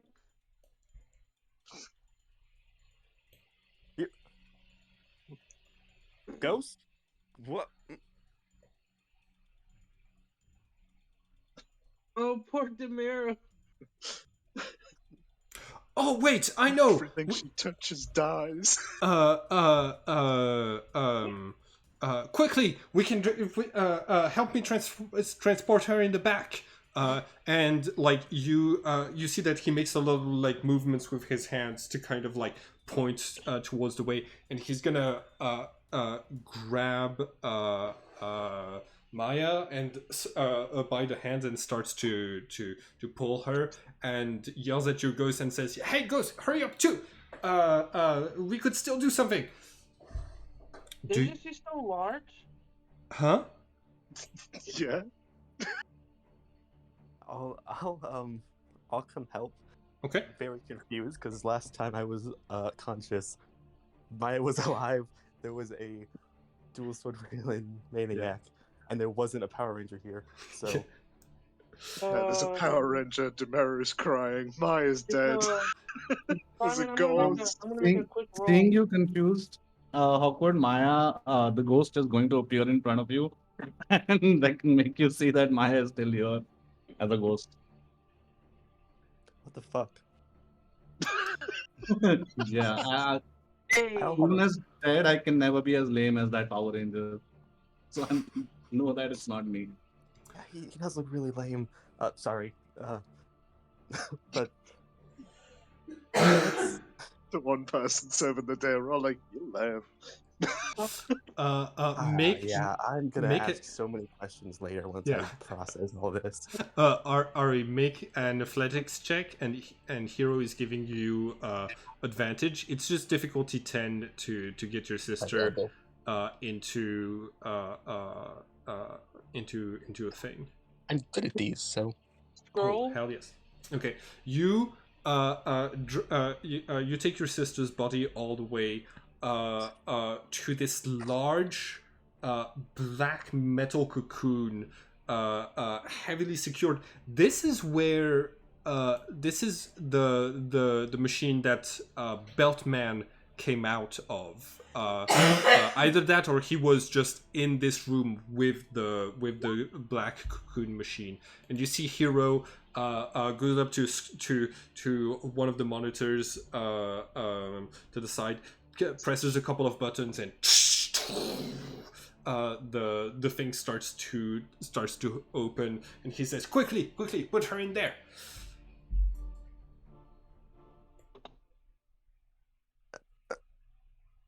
You know what? It's worth a try, I guess. Maya, you gotta. With the sorry, but I don't want to interrupt really, but with the I roll for intelligence, see if he could remember something. Mm-hmm. He's gonna try to Find out who has the scroll of resurrection, I rather than potentially turning their sister into a fucking zombie. Okay. With 15, I think you are able to you are able to determine. I think. Yeah. You have it. I think you might not have written it down beforehand, but it is in the bag of holding. I'm going to walk over to where they're trying to drag her into that, whatever the fuck that is, and pull out the scroll and hand it to Hawkwood.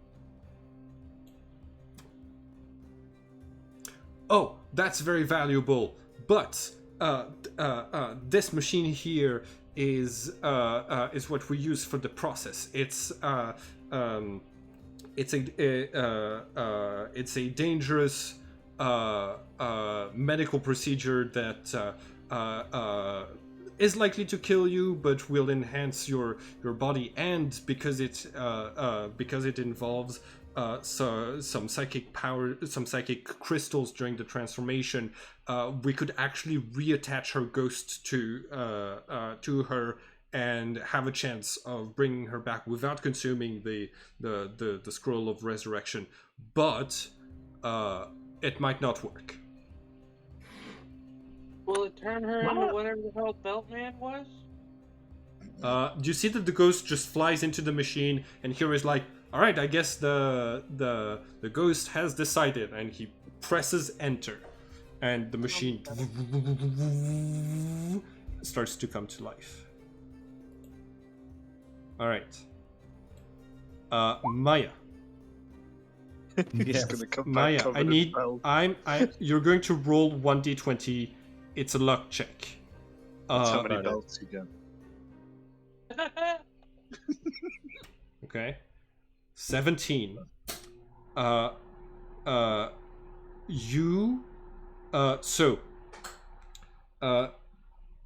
This machine not only reattaches your ghost to your body, it also inserts a psychic crystal in right behind your eye that will give you the telepathic feat. You can look it up. It's a pretty nifty feat to have, because you went through this and you rolled well. There was a chance that you would basically become Belt Maya, which would have made the resurrection a little bit harder. I would have loved that. Yeah. But yeah, telepathic, increase your intelligence, wisdom, or charisma saving throw by 1. And you can speak telepathically, and you can cast detect thoughts. Nice. Here is the full description. All right. We did it! You see that like Hero strikes multiple poses of victory as the black metal coffin opens, and you see Maya coming out, seemingly like cured of all wounds, and with a faint blue light coming from inside of one of her eyes. Nice. Are you good? Maya is going to look at herself, and then she's going to look at the Power Ranger, and she's going to think to herself, "Who is this lame guy?" And you will all hear it in your heads, including the lame guy himself. It worked! You got. It seems you have obtained telepathy. Depending on the crystals, you might have gotten super strength like me, or telekinetic powers like number number Maya's 12. going to think to herself. Maya's going to think to herself, "I hope not like you." And again, accidentally cast it to everybody. Oh, damn. You're telling me the same process created Hero and this guy? It's not loading for me. Polar opposites. That is correct. This experiment was considered too dangerous and was forbidden. But a group of volunteer students who were working here, including number 12,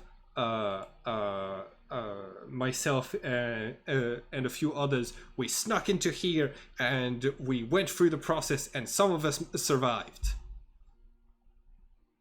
And now we're all super spies.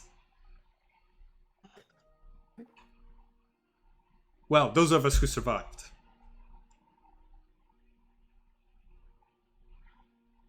I hope I don't have to be a super spy forcibly, because I don't want to. Oh no, don't worry. You'll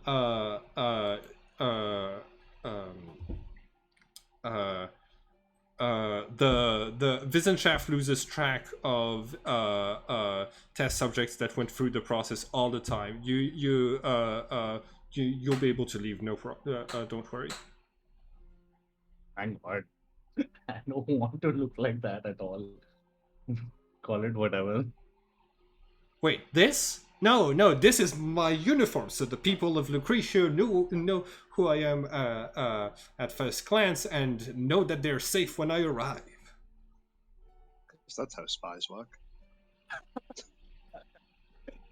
Well, I always say, who would suspect the most flamboyant and outlandish character to actually be the secret spy? No one expects it. Actually, quite a few people expect it. I need to revise how I do infiltration, but I'm working on it. Who are your lot? We're Malfo's family. Most of it, at least. Oh, kind of. I don't know who you are. Yeah, I don't think you would. Yeah. All right. Well, good job here. I'm gonna start cleaning up the bodies. All right. And you see that like he just starts like As he tries, you probably notice that Demero's comfort eating one of the bodies and crying as she does it. Which what are the human corpses? Probably Nimrod, because he was the Colossus and he's got metal pieces. Yeah. He has like metal hands. Okay. Hero walks over to you and says, "Whew. By the way, your sister Maya, your sister who went through the process got injected with a couple of nanites as part of the procedure. So, she might have metal cravings like you in the future." And you see, like, he just walks over to a closet, takes out a broom, and just like starts sweeping the floor, bits and pieces of dead employees, like towards the elevator.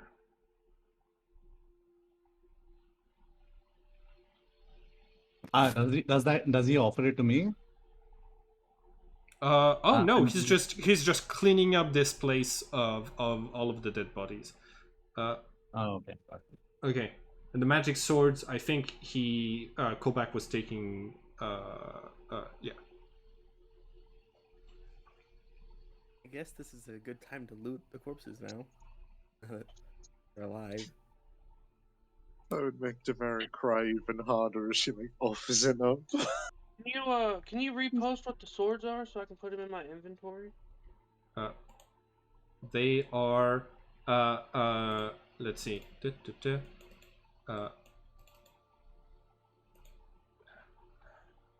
There it is. I will put them with the objects and artifacts. Give me 1 sec. So sorry that you ended up like me.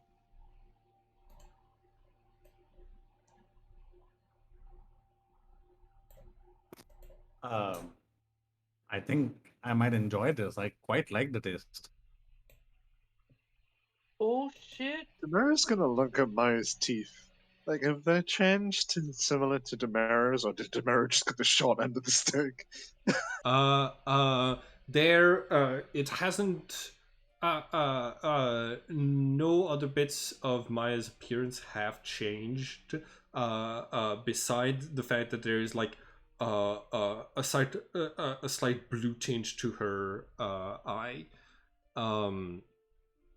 Yeah, like so Hero like by way of telling Maya what's happening is like, oh yeah, so this process that we have, right, it was invented by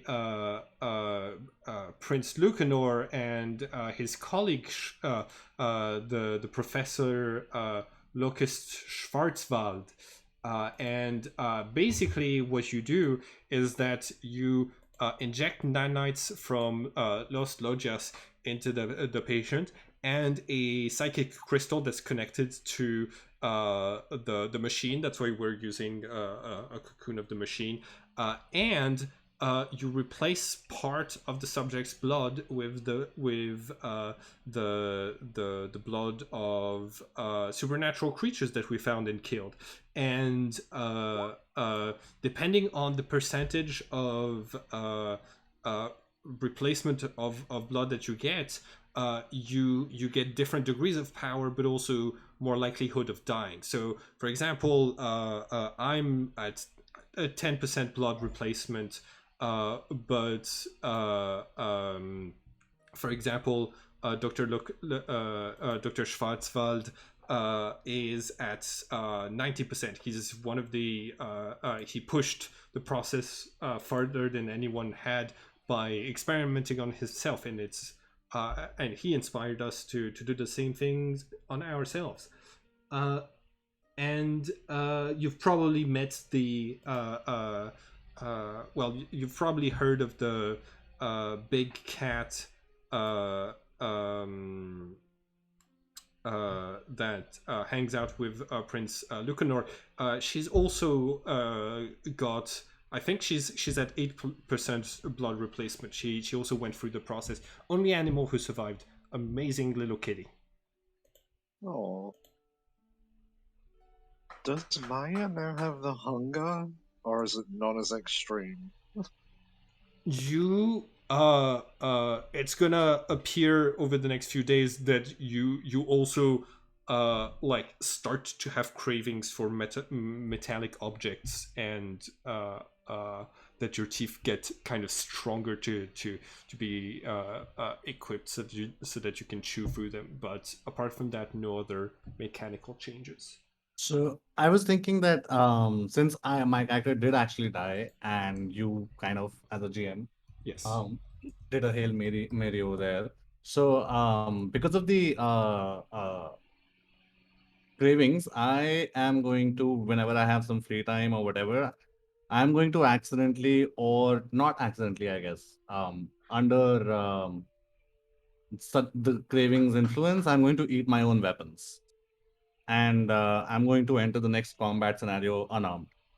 And then I'll find the weapons later on. Okay. I think seeing this, but not fast enough to stop you from eating your own weapons, Demara's going to share her rations that are specifically for this. So you now have 5 rations of like iron-rich foods. It helps at least sate the hunger unless you lose a lot of blood. Got it. Thank you for the rations. It's literally the least I can do. You died because I was useless. No, I think that's not true. I died because that guy was simply not giving up. Pullback almost died. I almost ate Hawkwood. What? What? You almost what? Just this guilt-ridden expression, just like, Oh. I'm sorry. Okay. So sometimes the nanites will try to devour the iron in people's blood. It's perfectly normal, but it does look really scary because it makes your the person's blood change color. And like you can see that like Hero from trying to clean up corpses already has a little bit of like blood on his uniform, and you see that like slowly but surely it is turning away from a dark red to sort of like a more silvery color that he can just like brush off much easier.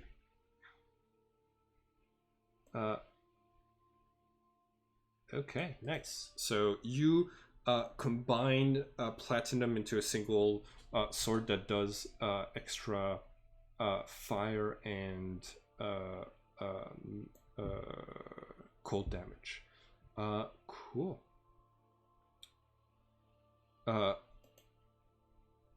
Yeah. Hero waits a second and says,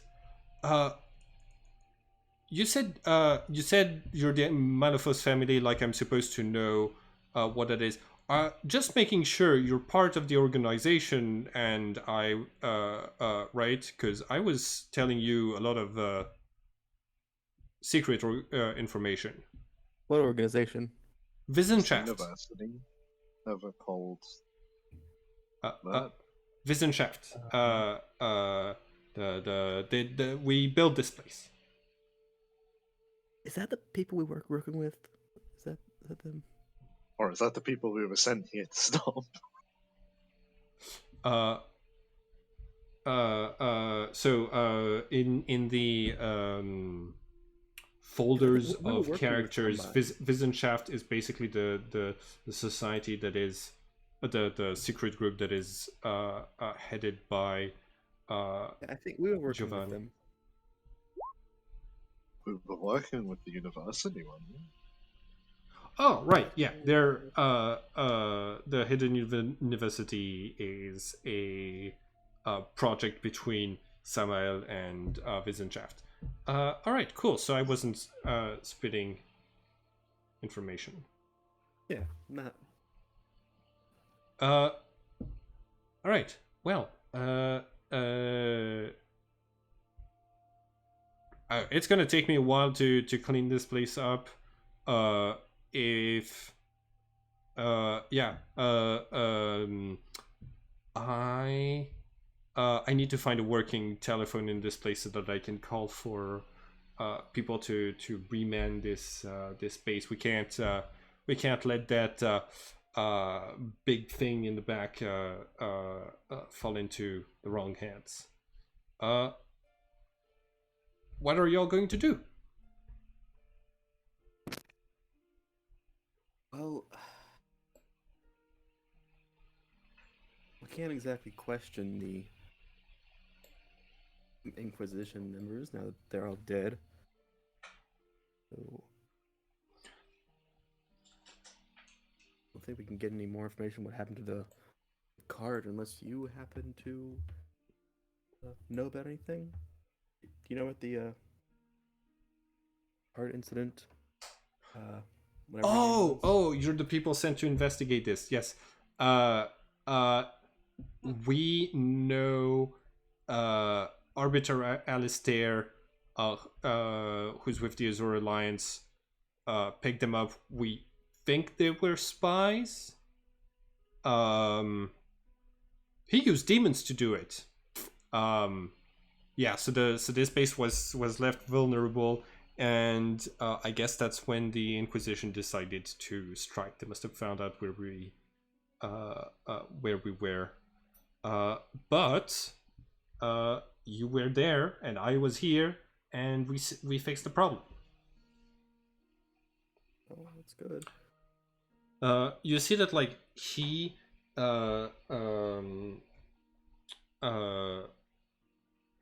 like looks just one second. Looks around at the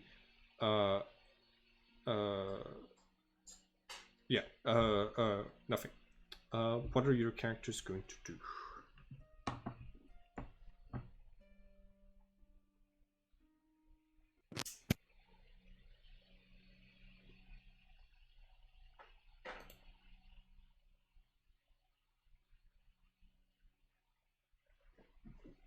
All right.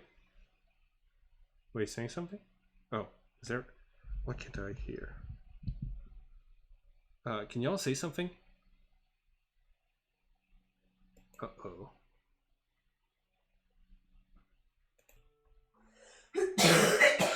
Sorry. So, what were y'all saying? I had a short disconnect. I wasn't there after I asked what y'all were going to do now.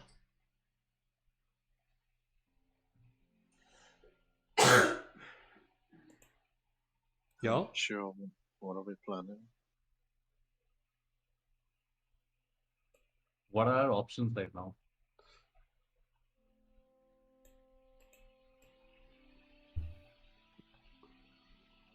Are we taking a rest of any kind? Real I think that real quick, when y'all were looting the bodies, all of you who were looking for swords and stuff like this, make an investigation check. okay. All right. Callback. You find a letter on one of the inquisitors with the seal of the Inquisition and the and signed by the Supreme Inquisitor. Basically giving orders to this group of inquisitors. What it says is the operation in Canon is underway. Find proof of the prince's involvement with the supernatural and rendezvous at the Field of Ashes. We have intercepted the bard, and we are holding him there. Yeah, that's what it says. I think Demira is gonna take a second to concentrate on her nanites. Mhm. Essentially replacing the druid version of like moving spells around. Yeah. Which is just like meditating. And I'm going to swap Fairy Fire for Cure Wounds. Okay. And reprogram the nanites so I learn the ability. Nice. So we are taking a rest? Well, I mean, that only takes me like a minute, so... Oh. But if we're taking a rest, then we're taking a rest. So, Kobak, you read the last part of the letter. We have intercepted the bard and he's being held there. You can only think of two bards, and one of them is relatively famous, being your father, and the other one is Hawkwood. You see this part of the letter, and you see that like that person is being held at the Land of Ashes near your near your second vacation home. Near your vacation home. You like you connect those dots and think that there might be a connection. Realizing that Hawkwood probably knows the most about our father, I'm gonna give him the letter.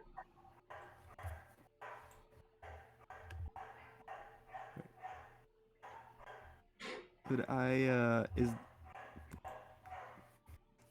Are your puppies okay? Yeah, he's just loud. Someone must have been walking by. Give me a second. Make sure. Yeah, you got it. Okay. What is the party? What is the What party does the doing letter now? say exactly? Huh? What does the letter say exactly? The letter says exactly. Operation in canon is underway. Find proof that the prince is involved with the supernatural and rendezvous at the Land of Ashes. We have intercepted the bard, and we're holding him there. Okay.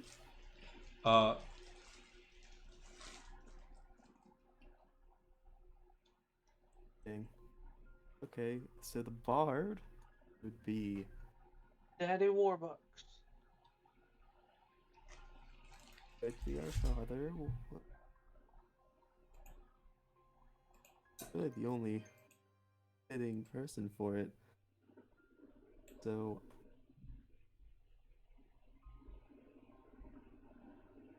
I think if we rest up here,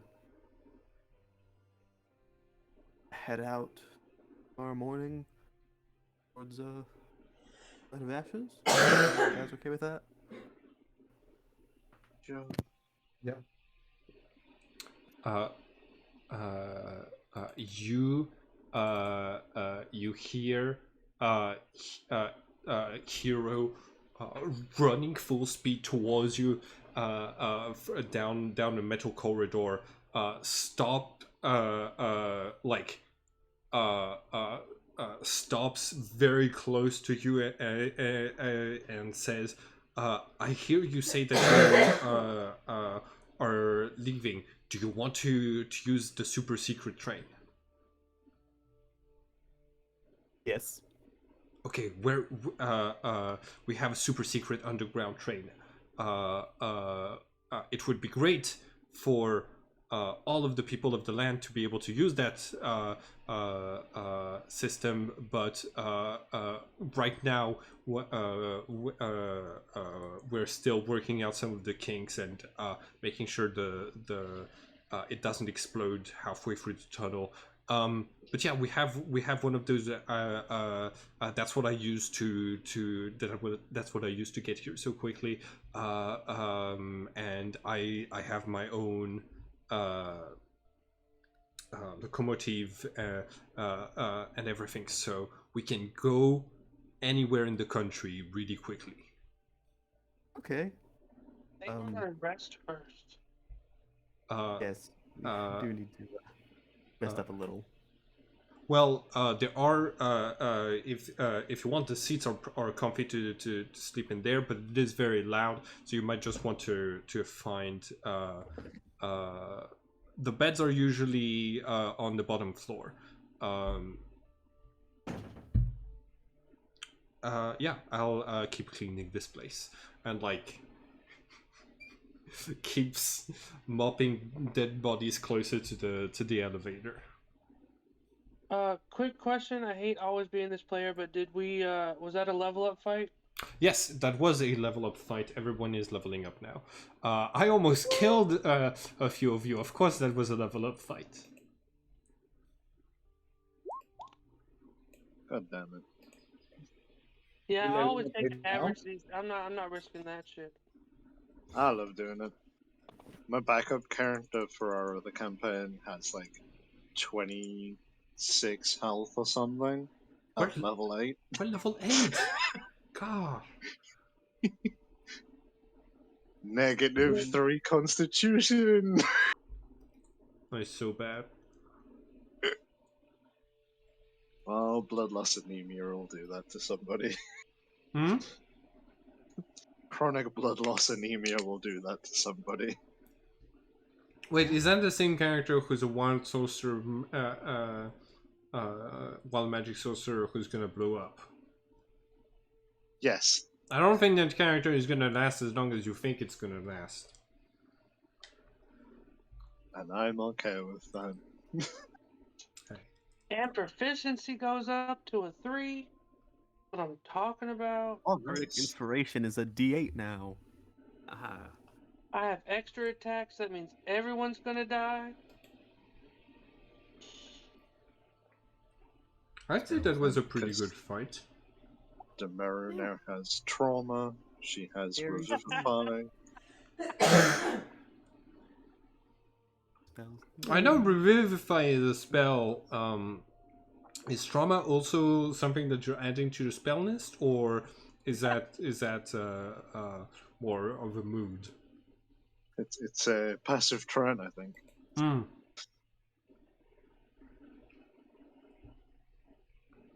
All right. Yeah. Your characters are able to find. So there's basically individual cabins.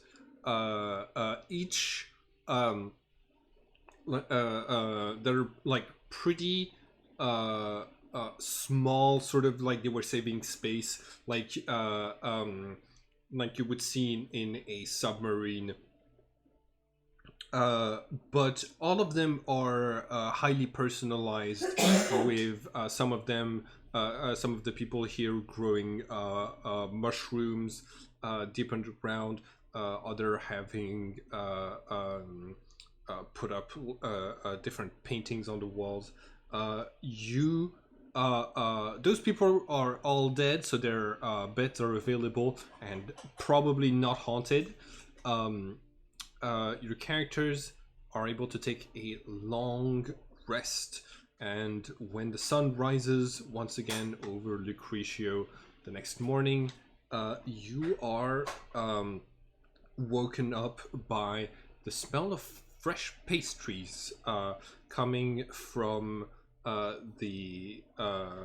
coming from a different section of this floor that you saw had a high-tech kitchen. You are able to smell a couple of other things. There's the hard-to-place bitter smell of coffee that your characters might not have tried yet, and also the smell of gasoline on fire. As you hear an alarm start to blare and wake all of you up. I'm ready for some bitches now. Let's go. All right. I don't think Demero would have slept. Do you want me to make a Constitution save against exhaustion? Yes. Please sleep. I don't remember how the exhaustion rules work, but I think you're okay for now. Okay. You rush to the kitchen to find Hero with basically a platter of German pastries that are basically like on fire. He was like, "Oh my gosh, it was Celsius! It was Celsius!" And just throws it on the table, grabs an extinguisher, and before he's able to like spray it, the water system above your head activates and douses all of you. All right, the fire's out.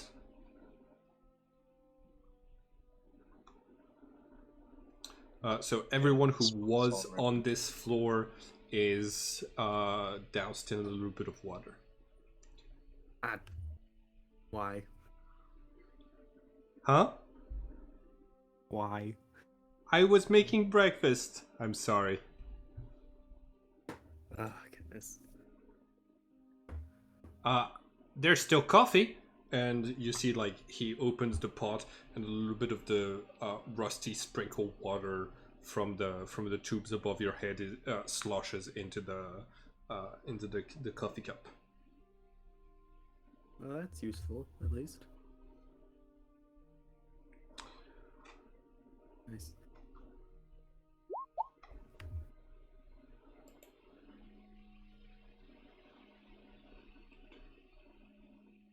Cool. Thank you for posting the rules on sleep deprivation. It happens enough that we need to keep it in mind. Not even specifically in this campaign, like, it happens a lot. Mm-hmm.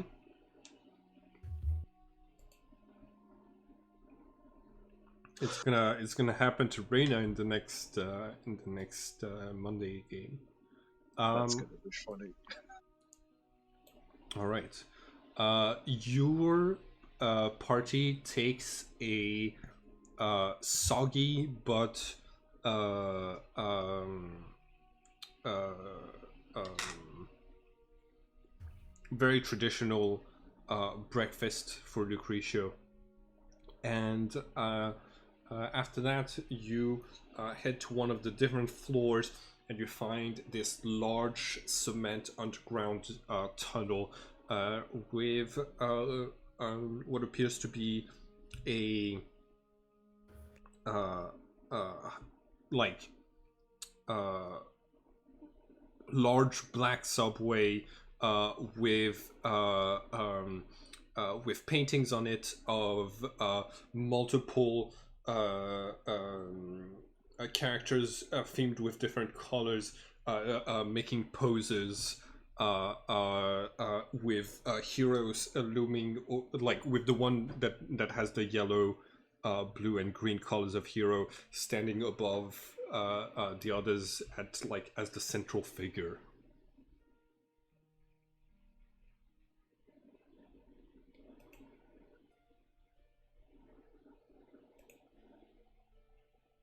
Y'all? Yeah. No, just no reaction. Okay. Hey, I'm listening. I mean, Demira is dripping wet and spaced out. Makes sense. Right. You. Where exactly is this gonna be taking us out? Like where do we exit the train? I have a small maintenance exit not far from Corin. It's a just a well hidden tunnel that we can climb out of. Right. Oh yeah, did we leave the robot behind? Yes. I mean, like, you haven't gotten onto the vehicle yet, so you can still try to.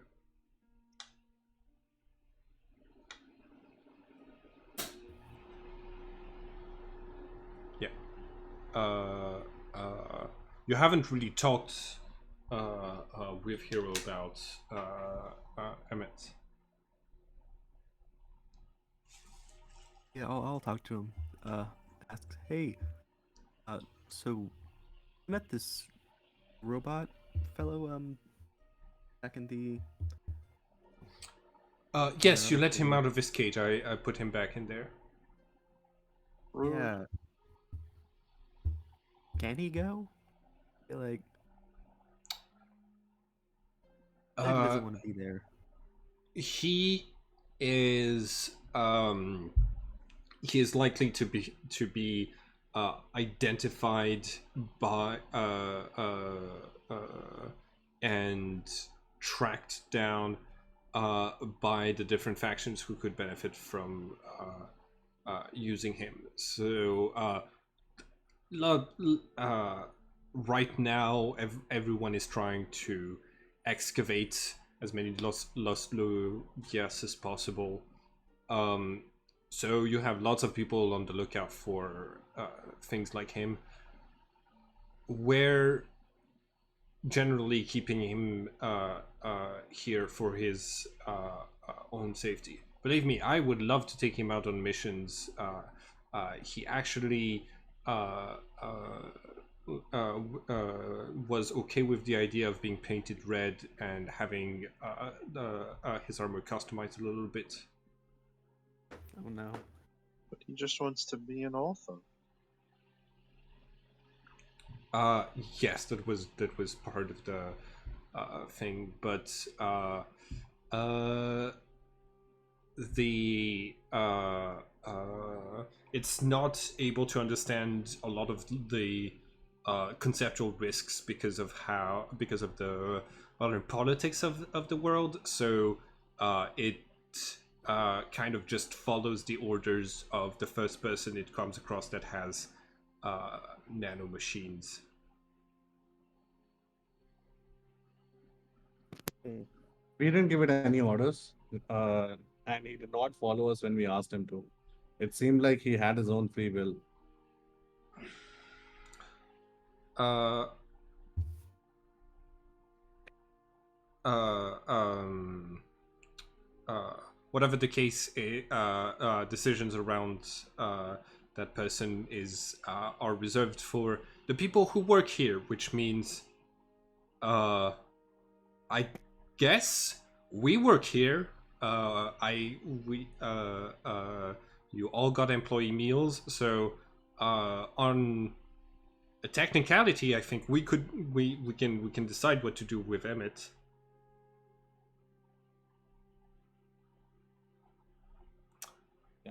It's like normally it would just be the Inquisition and the Order of Todoroko looking for supernatural creatures, but because he's made of old technology, he would just generally have a bad time out there.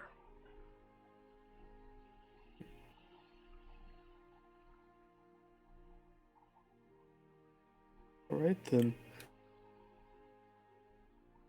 I think he should be fine in the university. In the Great Library, I mean. Oh, oh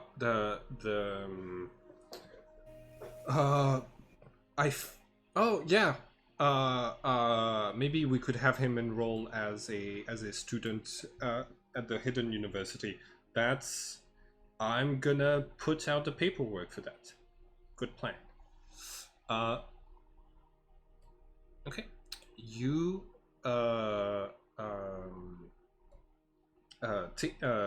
head off to head back off to the underground subway train. You are going to go at incredible speeds for a few hours, crossing. Wow, that's a lot of kilometers. Crossing 1,000 kilometers and reaching this the border between Lucretio and Cannon. Yeah. As you do so, there's a high-pitched hissing sound as your vehicle comes to a full stop, and it's in this dark small subway station with a single ladder leading up and out through a metal tunnel that you emerge at a it's actually, you're going to be emerging during the night time. Crossing that many kilometers, it's been an extra day. So your characters, like as Hero opens up the hatch, you're able to see the twinkling stars above, but mostly darkness in the region where you are. Some of you have dark vision, I think. And Hiro is gonna say, all right, the north is this way. Good luck. And if you ever need me,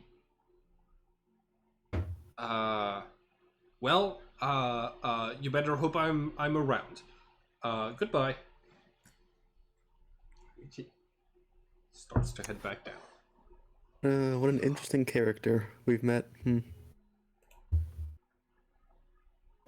Oh, Maya, you gave yourself a blue cyborg eye on your image. It does not. Oh, that's cool. Huh? Yeah, it's still loading for me, but yeah, Oh now it's yeah, there. it's great. uh, um, so yeah, you have traveled to the edge of the country. What are your characters going to do? I guess we'll stop by the vacation home. I think that's our first step. Get a base of operations. Then. All right. I'm good. Definitely. Yeah. Pretty good. Okay. So you start to you've been resting on the train, so you're still up and full of energy to head through the border. As you do so, I would like for everyone to make a perception check.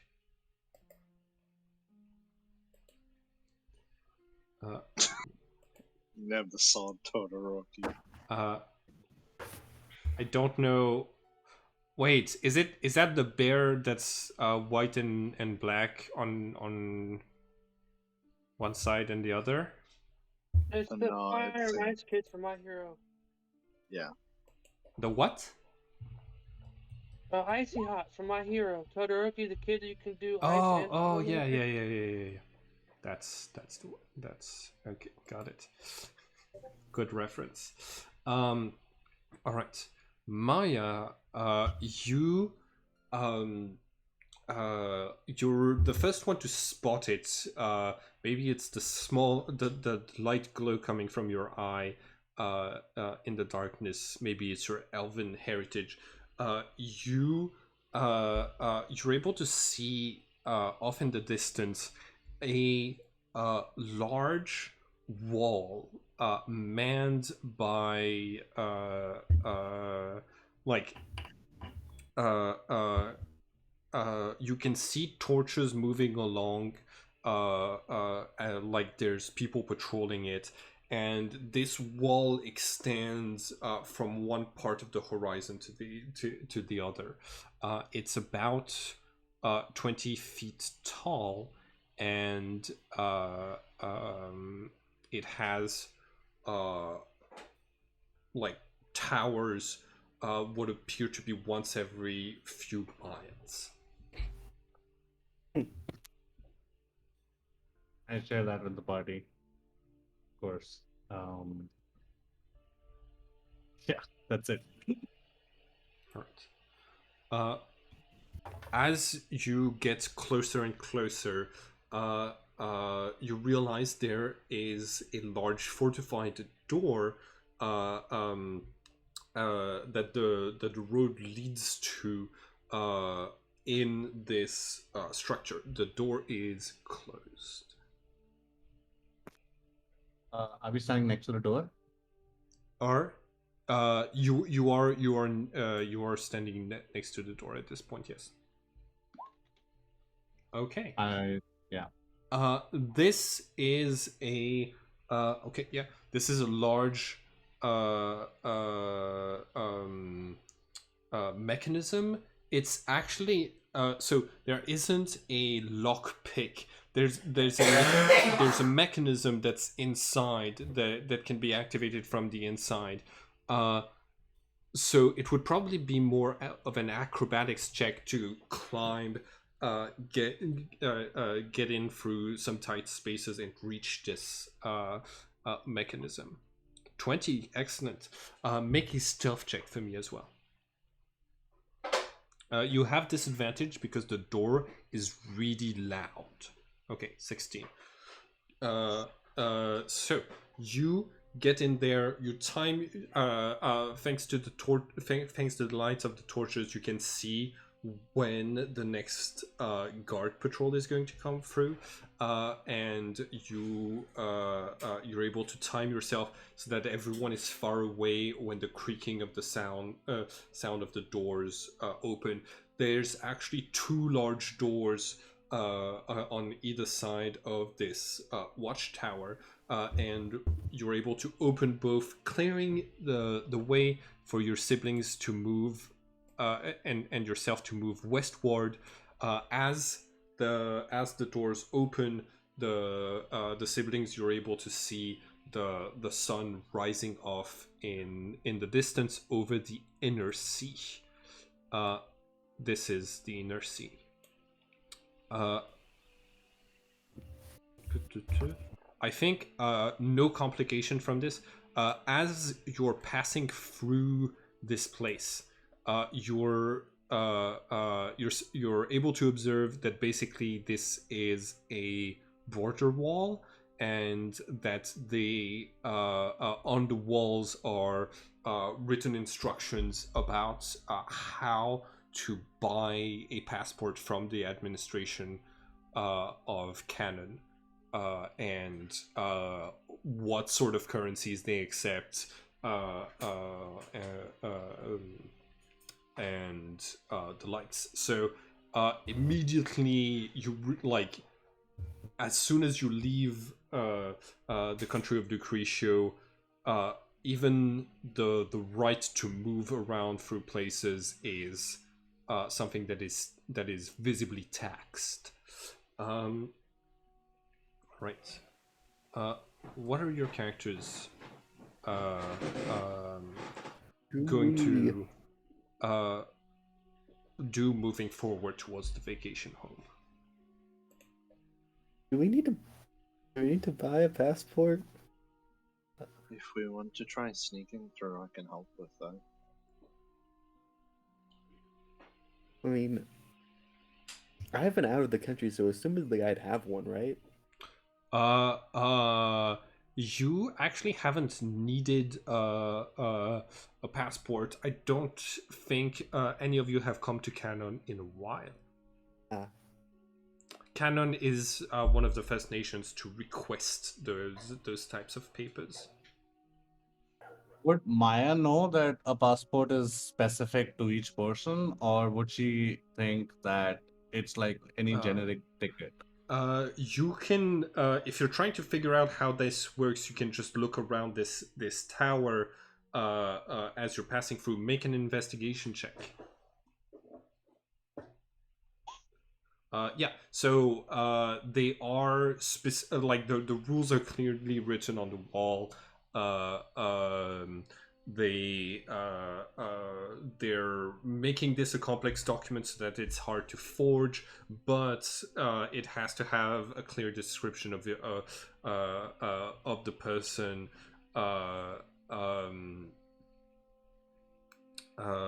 along with all of their height, weight, and things like this, so that they can be identified even without a picture.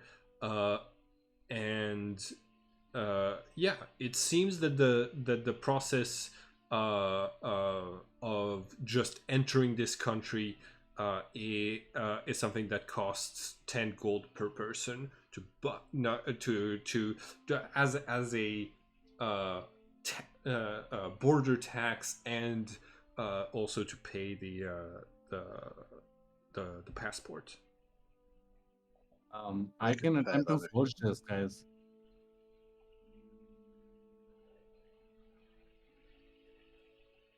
Oh, you have a forgery kit, and you're in the place where they would make those. So I would give you advantage if you wanted to do this. Yeah, I am definitely doing it for myself. Okay. But for the others, it's their call. Okay. So if they want a forged one, I'll make it.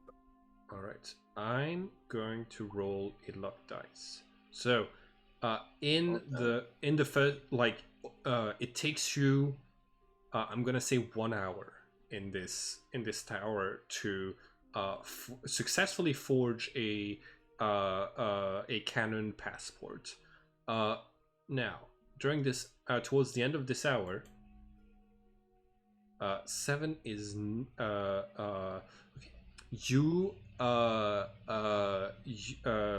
everybody make a perception check for me.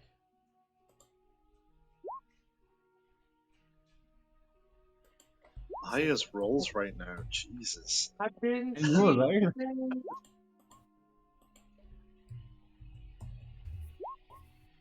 right? I can't perceive my hand in front of my face. Could you have a fit of rage? Angry perception. Okay, so Maya, you're just finishing this job. Oh, you're Okay. finishing this job. You're concentrating on this. You don't hear the clanking boots of the guard, who is finally reaching this place on his trek along the wall. The first thing that you do hear is coming Awkward, this is not the place. coming from the tower above you, basically, from the higher levels of the tower.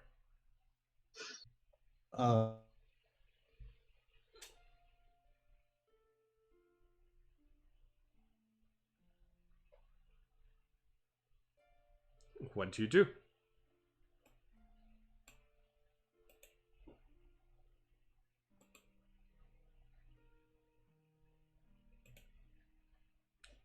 Is no one speaking, or am I just not hearing anyone? Oh, bad connection. They're blowing a horn. I want to try and respond with my own horn. Oh, make a deception check with disadvantage. Could it just be performance? I'm not trying to deceive. I'm just trying to give like a response. Yeah. Okay. What are you trying to communicate? Basically, from your understanding, what was communicated is sand reinforcement, security alert. I want to make a thing for we come in peace. Maybe if it's like a word based thing, maybe something like parlay. Okay. You do the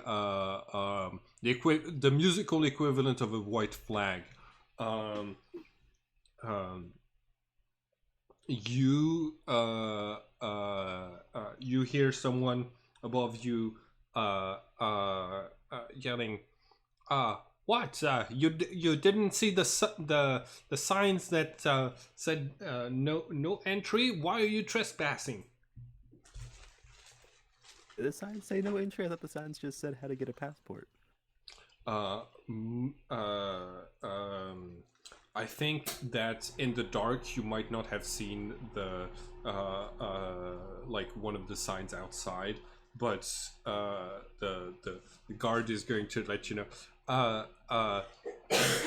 Those doors are always supposed to be closed. You would have had to climb in to get in here. Who are you people? Are you refugees from Lucretio? No, we're just travelers. We have a vacation home we're heading to, over by the Land of Ashes. Okay.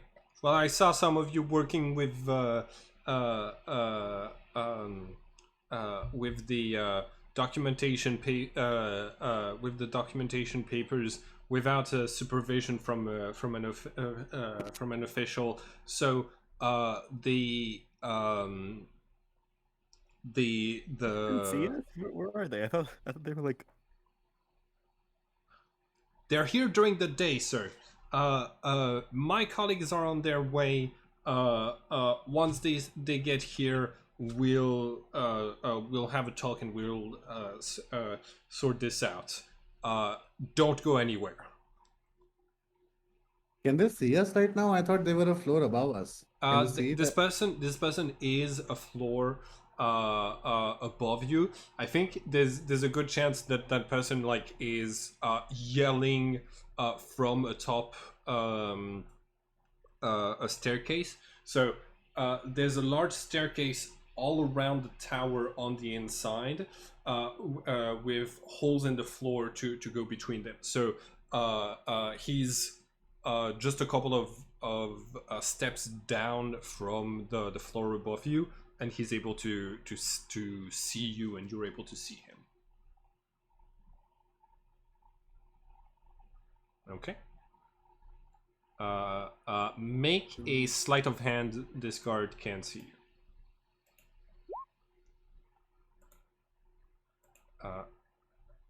Sleight of hand that passes my passive perception of 12.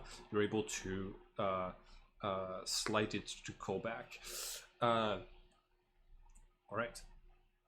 Off in the distance, you can hear the cluttering of hooves as a group of horses are getting close. Do we want to talk to these people, or do we just want to try and book it?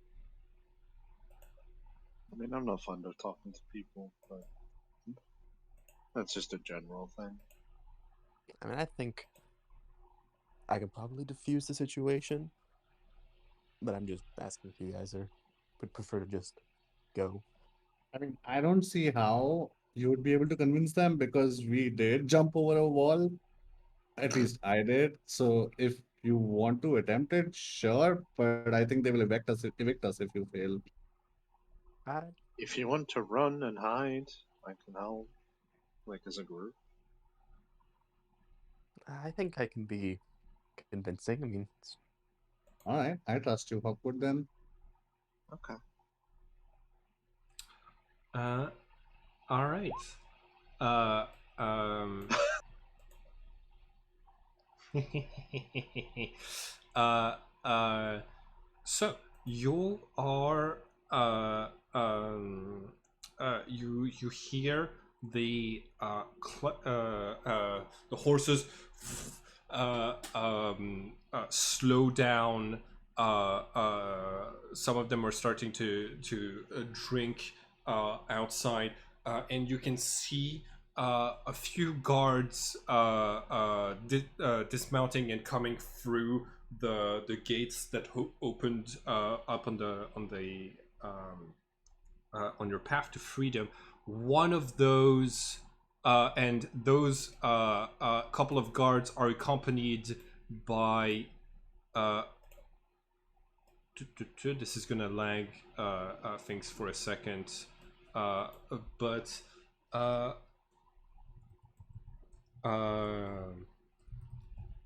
High Inquisitor who is going to make a perception check to see if he notices your characters.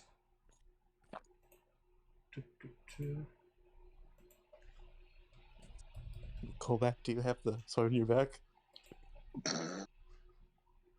Oh yeah, Maya's yeah. eye is glowing. That's gonna give me advantage. Yes, that's if Kolbak has that sword on his back.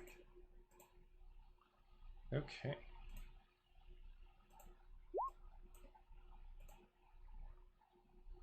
Oh, that's an initiative attack, not a perception. Sorry, my bad.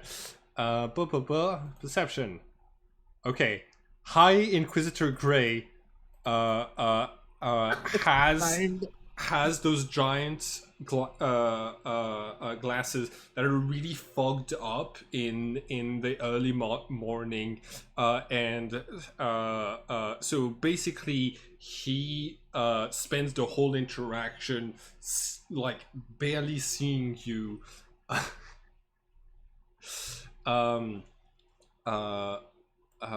So yeah, a few of the guards.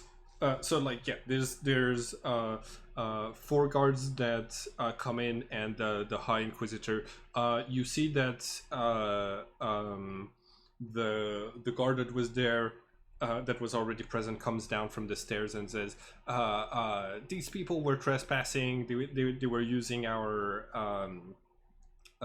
kits to try to um, like she was writing on one of those on one of the unstamped documents, and making modifications to it. So the guards are like turn to you. The High Inquisitor is going to say, "All right, everyone, you're going to be searched. There's a chance that you might be transporting contraband, heretical objects, or fake documents with you out of Lucretio. Please empty your bags, cooperate with the guards, and let them do a pat down for any weapons, so that we can remove them for the entirety of this procedure." Well, okay. Is this really necessary? I mean, this is just a bit of a bad situation all around. We do apologize for, getting in here without your permission. We didn't really see this.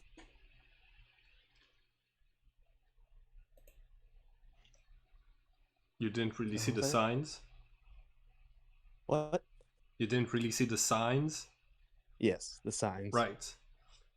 Well, I understand that the land that you come from has no sense of order, but here walls mean that you can't access an area, and you're not supposed to climb above them. You're supposed to talk with the person who owns the wall. Well, this is obvious. Like, first time coming back here in a while. Simple mistake. I think we were children last time we crossed this border, so it's been a while. Why don't you just, let us through? We can get to the other side, talk to our. You are going to have a fine for trespassing and attempting to forge some documents when we found if we find someone new. Of course. Not to mention, I'm supposed to be on the lookout for works of heresy. I would never. Heresy? Never commit heresy. That's. I mean, just, all right, guards, search them down. Okay. Please, this really isn't necessary.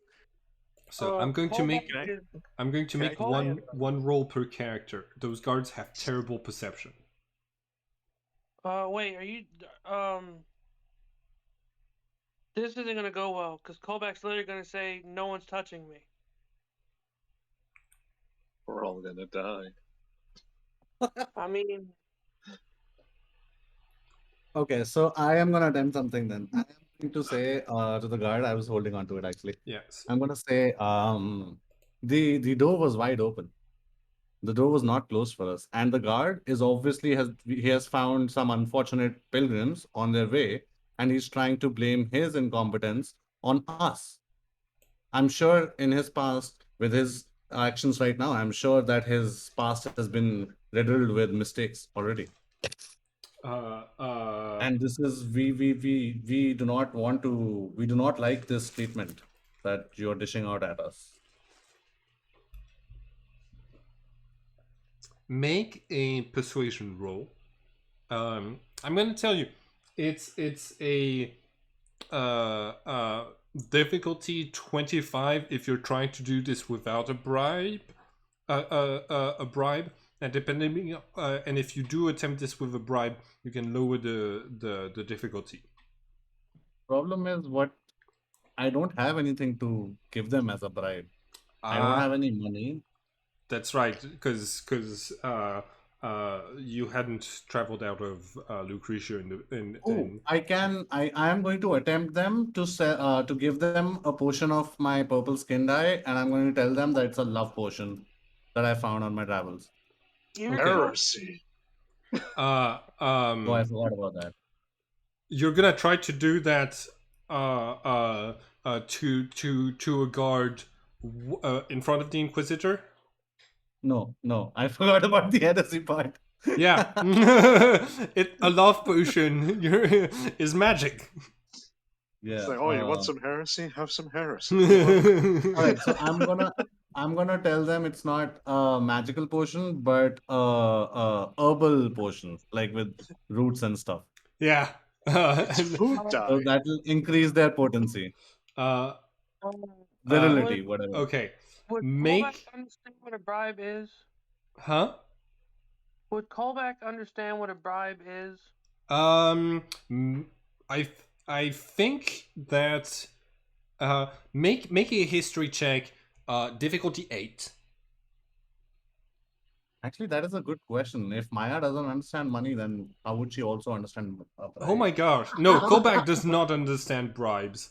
Maya, make a history check. It's just difficulty 8. Yeah, I got it. You know about bribes. You're the rogue of the family. Okay, so I'm gonna make the persuasion check now, and I'm gonna offer up one of the purple bottles, and I'm gonna tell them that Okay. it's a herbal concoction. I'm lowering the DC to 20. Hell yes! All right. Point out the guard, single him out, claim that he was being incompetent, and that you kind of just accidentally strolled through. You slip the potion to the right person, who sees the expensive looking glass of this thing, and just decides that that it's probably worth it. And the guard captain hurries his people through the investigation, which means that everybody is going to get advantage on their checks to hide illegal stuff on their way out. In Maya, you don't even have to make the check, but the rest of the party are still going to get simplified pat downs, as you are still going through the border. Cool. I'm good then. The only thing they could find on me is the purse of thorns, which just looks like a coin purse. Yeah, unless they try to retrieve coins out of it. Sneaky bitches. All right. So I think Demeru, I think it's more for your distinctive tiefling features that you need to make a stealth check or sleight of hand, or in this case, sleight of horn. Natural 20. Hell yes. You like the guard comes towards you, looks at your pale skin, sniffs a little bit, and says, "Oh, I think this one's got the plague," and is going to give you like the most summary pat down before backing off. I'm an archaeologist. I caught something on my last dig. I'm gonna start like laying out my archaeological tools. Well, you'll be happy to learn we've got a big site right north of here. Now move along. All right. Callback seems rather uneasy about the prospect of getting touched. Callback, make a. I think with the perception check that you had earlier, yes, you do see the bribe going to Maya. going from Maya to the card. So you understand that there is a way to simplify those things. Ulbach's previous perception check was a natural 1. Oh. No, that was the knight. That was the history check. I scroll above. It's okay. Call back. Make a perception check. We'll see if you. I think you see that Maya did something to smooth over the interaction with the card.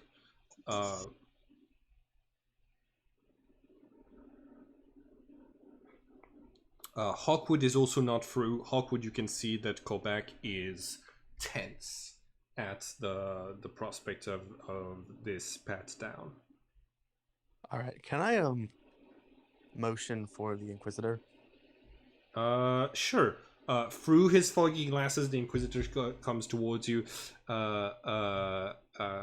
Yes, what is it? I didn't realize I was muted. Shit. I've been trying to talk this whole time. That happens.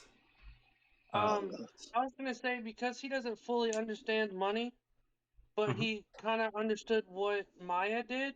Yeah. He's going to hand his full purse of 50 gold to the guy patting people down. Okay.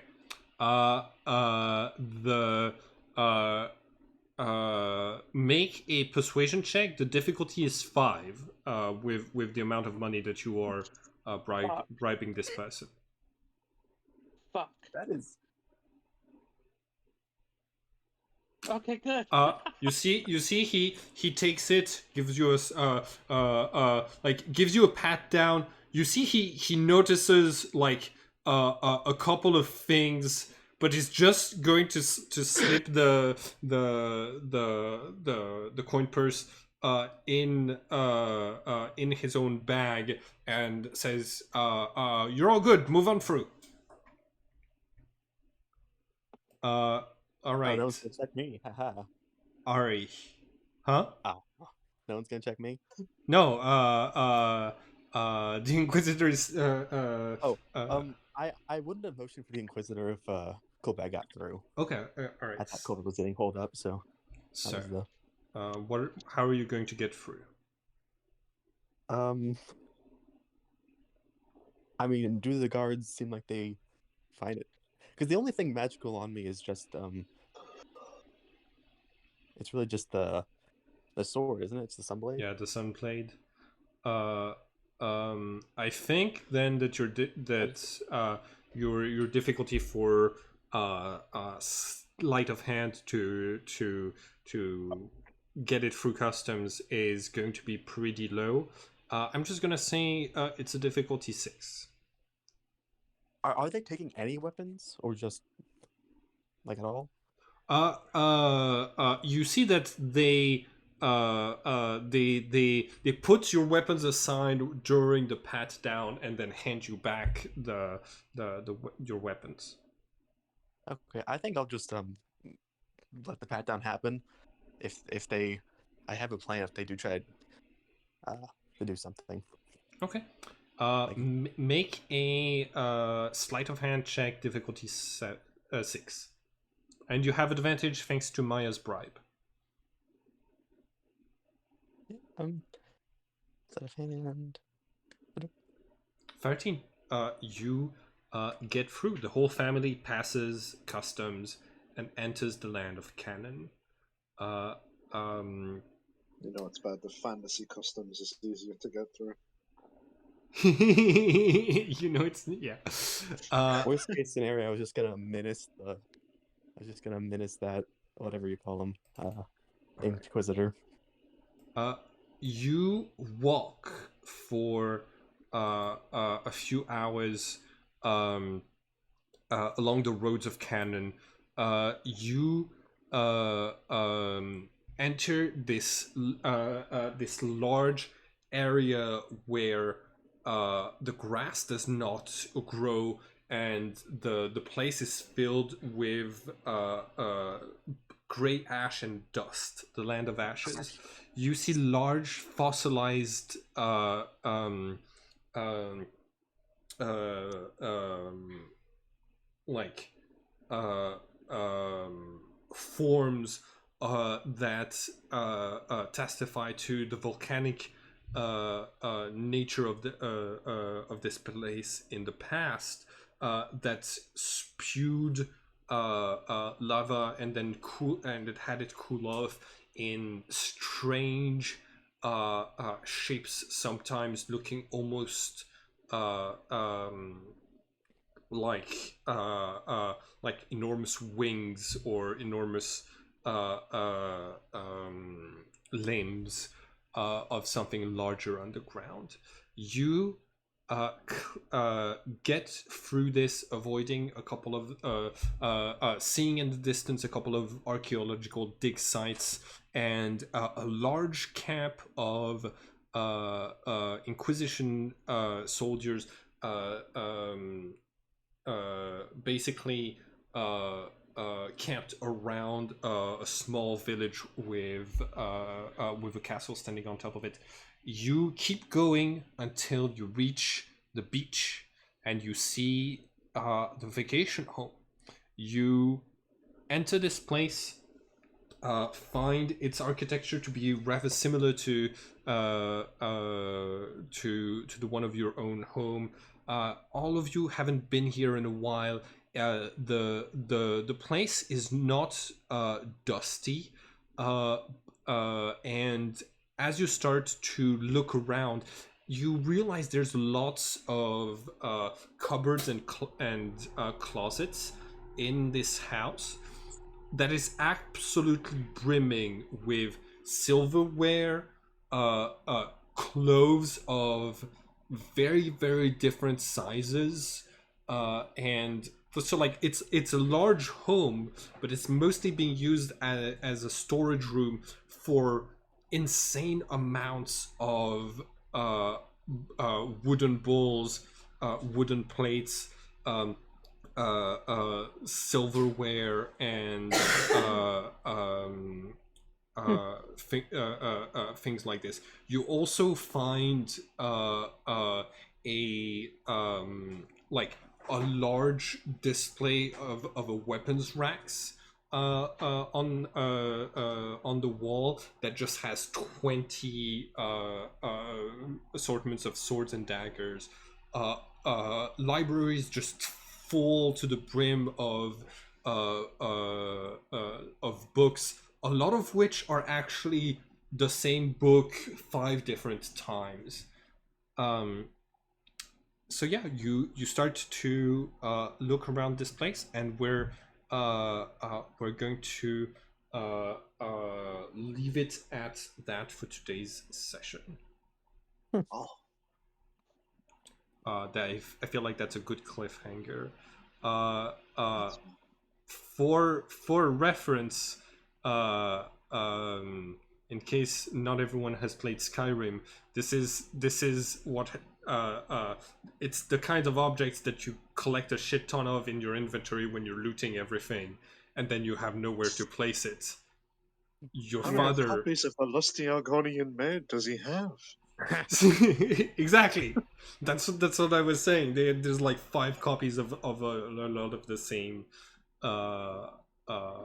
books. Country's just 60 wheels of cheese. No, all of the perishable foods are like are not here, but there's just like chests inside of chests inside of larger chests. Yeah, I've always wondered how hard the intern who had to write all those books had to fight to include the Lusty Argonian maid in Skyrim. Because I can't imagine that got accepted first try. Goddamn furries and scalies. No, I'm kidding.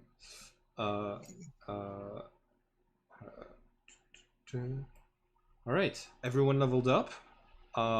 We went through a good fight. We had some good RP moments. You went through customs, and you finally reached home number 2. Next game, y'all. Yeah.